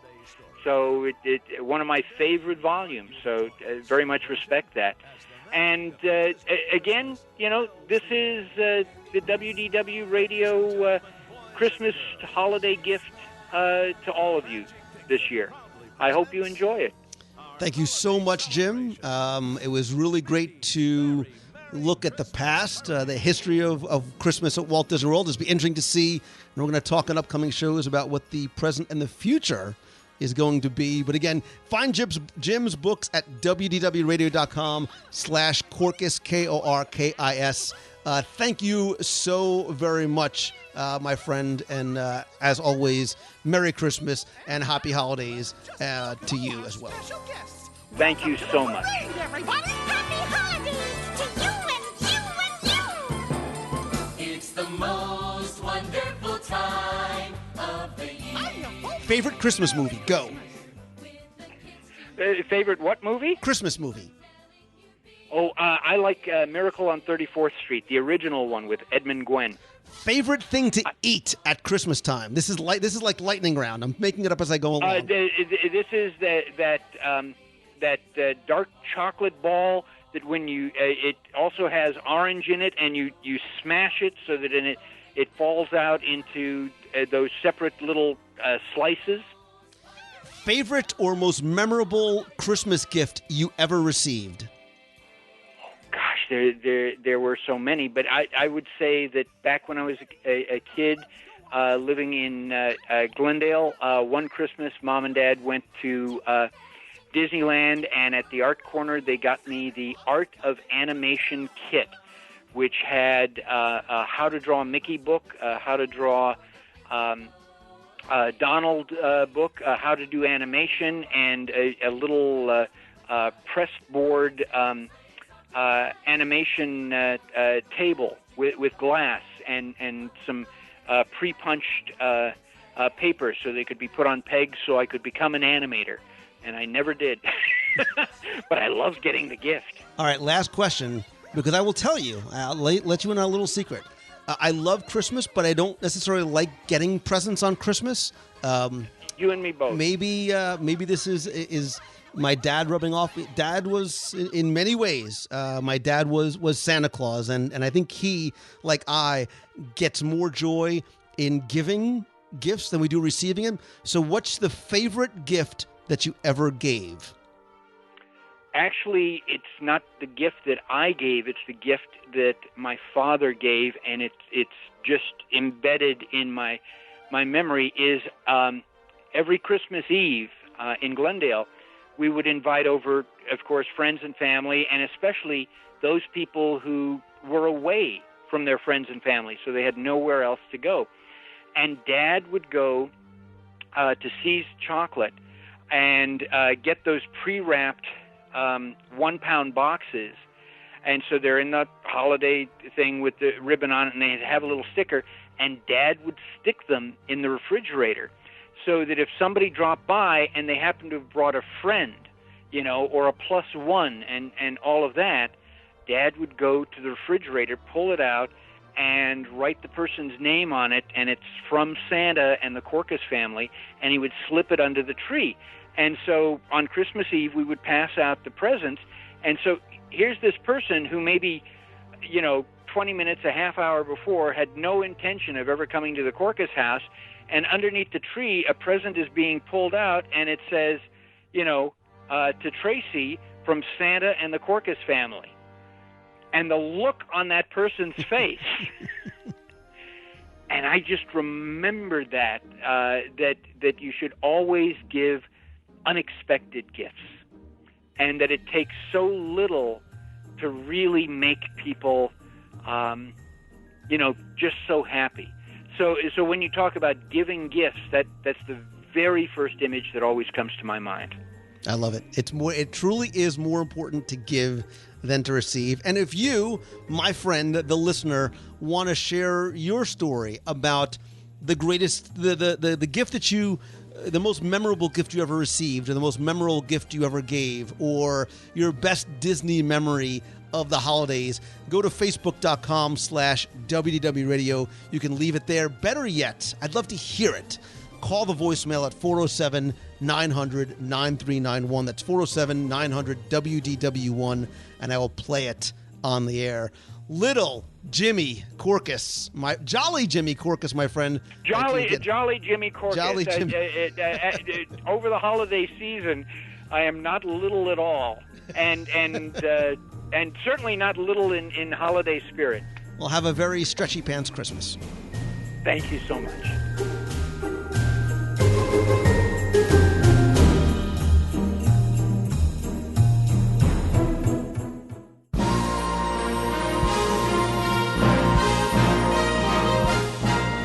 It's time for our Walt Disney World trivia question of the week, where I invite you to test your knowledge of Walt Disney World history, or see how well you pay attention to the details, not just in what you see, but sometimes in what you hear. If you think you know the answer, you can enter via email or our online form for a chance to win a Disney prize package. Before we get to this week's question, we're going to go back, review last week's, and select our winner. So this week we're talking about Christmas, but last week's question was about Thanksgiving in Walt Disney World. More importantly, some of the history that can be found in and around Liberty Square in the Magic Kingdom. And the question that I had for you was to tell me, what was the name of the ceremony that took place in Liberty Square in the 70s in front of the Liberty Bell, involving the Fife and Drum Corps and the Revolutionary Era costuming, and the selection of a boy and a girl from the crowd who would participate and get a special prize. Again, thanks to the hundreds of you who entered, got this one correct. Some of you shared pictures of the parade or you being selected for the ceremony and as one of the sons and daughters of Liberty. And that's exactly what we were looking for. Some of you remember Ben Franklin leading the Liberty Square Fife and Drum Corps throughout Liberty Square, selecting a son or daughter of Liberty from the crowd who was given a special medal or a badge, a copy of the Declaration of Independence, sometimes a tri-corner hat. I took all the correct entries, randomly selected one, and again, last week you were playing for the 102 Ways to Save Money for an at Walt Disney World book, all 7 of my virtual audio walking tours of the Magic Kingdom, both of which you can find in the shop at www.radio.com. A WDW Radio Magic Band cover, stickers, and a hot and cold travel mug. And last week's winner, an honorary member of the Sons and Daughters of Liberty, not really, is Lisa Navarez. So Lisa, you entered via the online form. I have all your shipping information. I will get your prize package out to you right away. But if you played last week and didn't win, that's okay. Thanksgiving was so last week. We're on to Christmas. And here's your next chance to enter in this week's Walt Disney World Trivia Challenge. So obviously this week we were talking a lot about the history of Christmas in Walt Disney World and some of the different celebrations and parades and even overlays that took place in some of the shows, like the Country Bears when it converted to the Country Bear Christmas Special. In there, all the bears were dressed in their holiday best, and some were actually dressed in some unique costumes as well. And your question this week is to tell me, in the Country Bear Christmas Special, Big Al, one of my favorites, appeared dressed as what? And here's a bonus question for you this week. As long as we're talking about Christmas, let's bring it over out of the parks and into some animation. Name for me 3 Walt Disney animated feature films that begin or end with a scene of Christmas. 3 animated films that open or close, begin or end with a scene of or about or at Christmas. Now, if you get the Country Bear Christmas Special Big Al question, you got the 102 Ways book, all the audio tours, a Magic Band cover, and stickers. If you get the bonus question, I will send you not only a WDW Radio hot and cold travel mug, but I will also send you a WDW Radio t-shirt as well. So if you use the form, be sure and include your size. So good luck, Merry Christmas, and have fun.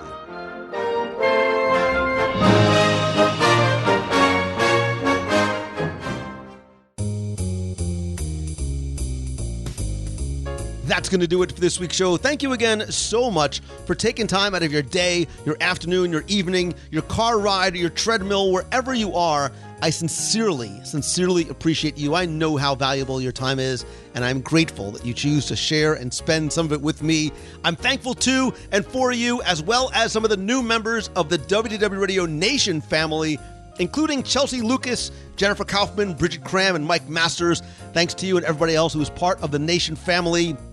If you want to help the show and get exclusive rewards every month, including scavenger hunts, access to our private Facebook group, personalized Magic Band covers, logo gear, t-shirts, monthly care packages from Walt Disney World, exclusive live video group calls, and lots more, please visit wdwradio.com/support. Again, it is completely optional, a great way for you to help and support the show. And also don't forget that the portion of your proceeds, of your contributions, will go to the Dream Team Project to benefit the Make-A-Wish Foundation of America. All right, a couple of quick announcements. The Purge is still going on, and by Purge, I mean the purge of items from my personal Disney, and coming up in the next few weeks, my Star Wars collection as well on eBay. If you visit wdwradio.com/eBay, auctions begin and end every Sunday at 9 p.m. Eastern. There's everything from cast member materials to maps, books, documents, artwork,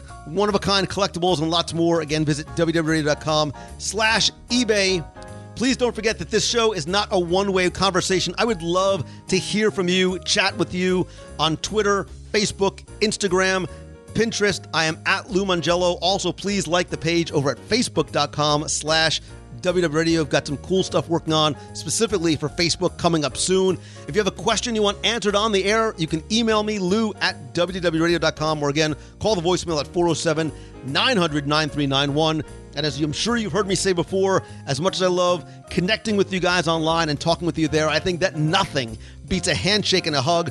I want the chance to meet and see and thank you in person. That's why I do Meets of the Month every month, coming on 10 years now in Walt Disney World. Our next Meet of the Month is going to be Wednesday, December 7th in the Magic Kingdom. Let's celebrate the holidays in the Magic Kingdom. We'll also combine it with a live broadcast. I do Facebook Live every Wednesday at facebook.com/WW Radio. So if you can't join us in the parks, please join us on Facebook. Be part of the get-together as we celebrate the holidays together. Again, go visit facebook.com/WDW Radio. Please RSVP. Let me know that you're coming. It is, of course, completely free. Anybody and everybody is welcome. Bring the whole family. It is obviously completely family-friendly. Would love to see you there. It starts at 7 p.m. until about 8:30 or so. It is at the Tomorrowland Terrace, a.k.a. the Tomorrowland Noodle Station. Again, that's Wednesday, December 7th.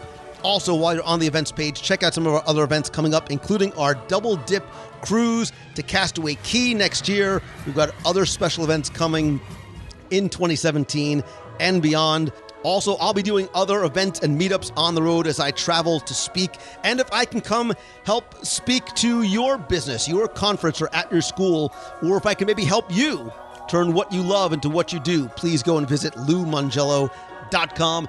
Thanks, as always, to my partners and sponsors, including MouseFan Travel, my official, my recommended travel provider, because it's who I have and will always continue to use, not just because of the discount prices that they give, but really it's about the level of personal service. They treat you like family, and it's all at no additional cost to you. And if you want some Disney magic delivered right to your door, or you want to give the gift of Celebrations Magazine, visit celebrationspress.com.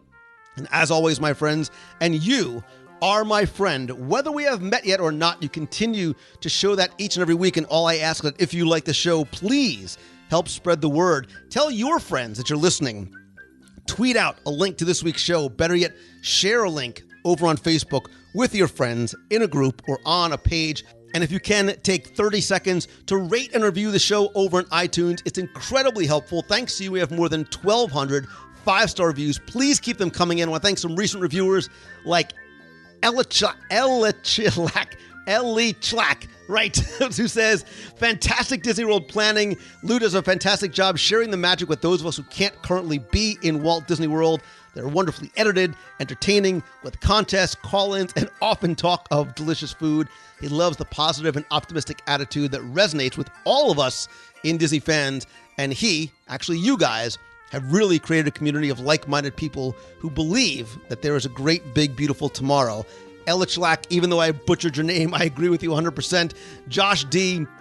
has been listening for years, loves the show, and he says, I really like how Lou makes you feel like a friend, even if we've never met. You've got it, Josh, absolutely.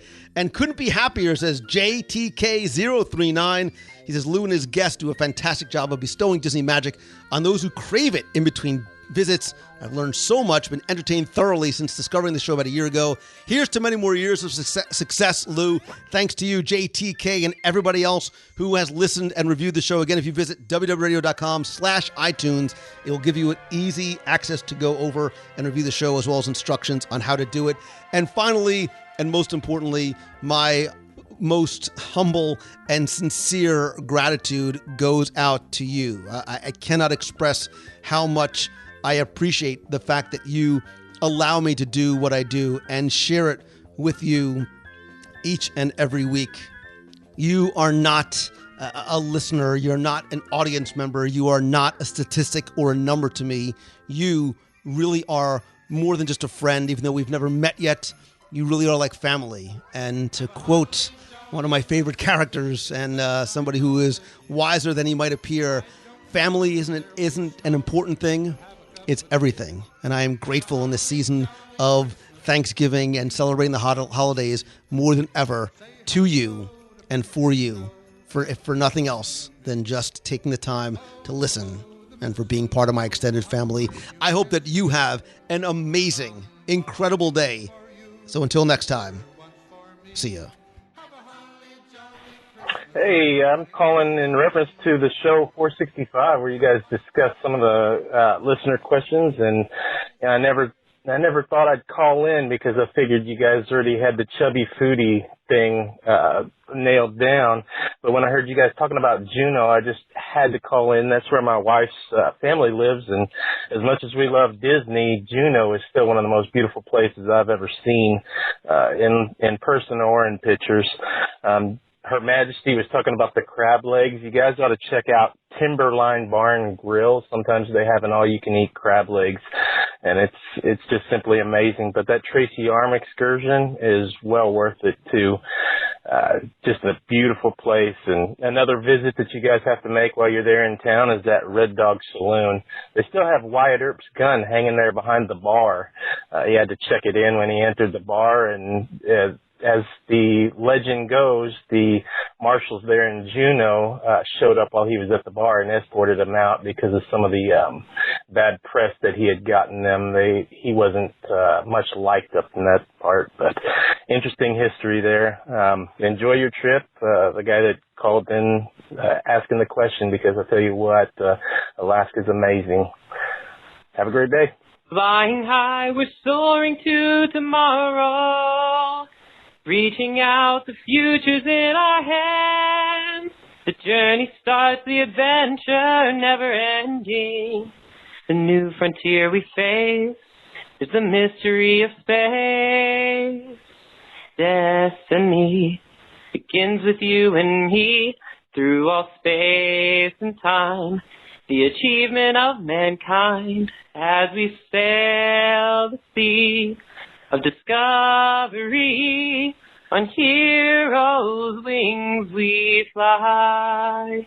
Big O Lou Mangello, this is Luke Lawson from Bloomington, Indiana. Just wanted to give you a call, leaving my favorite song from Future World, Destiny from Mission Space. You introduced it to me once on a podcast, and I've loved it ever since. So keep up the good work, bud. We'll talk soon. Bye. Hey, Lou, it's Chris in West Palm Beach. Next team in the box. Just wanted to wish you, Deanne, Nick, and Marion, and the rest of your family and everybody in the box, happy Thanksgiving. God bless. Enjoy your holiday. Talk to you soon. Take care, buddy. Hey, how's it going, Lou? It's Brian Rainey again from Kansas City, Missouri. Just want to say it's been here 6 days. It's my last day. And I'm at Magic Kingdom right now. Just got off Splash Mountain. Just standing here on the bridge watching the boats go by. And try to squeeze one more ride in before I go to Magical Express. So I'm either going to do Pirates of the Caribbean or maybe Buzz Lightyear. But they're having a good trip. Went to STK Orlando down at Disney Springs the other night. Had one of the best steaks I've ever had. And the shakes at Deluxeburg are really good too. But did the Food and Wine Festival. There's so much to tell you, so much to talk about. I wish I could talk about it all.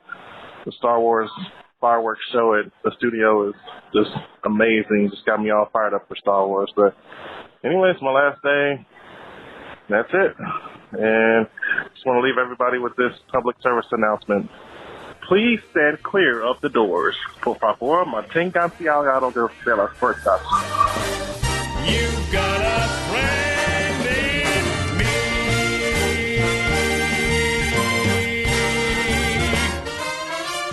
Yeah.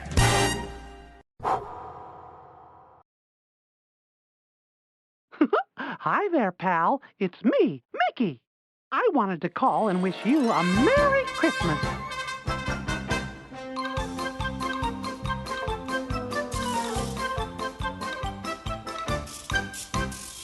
From all of us to all of you, a very Merry Christmas.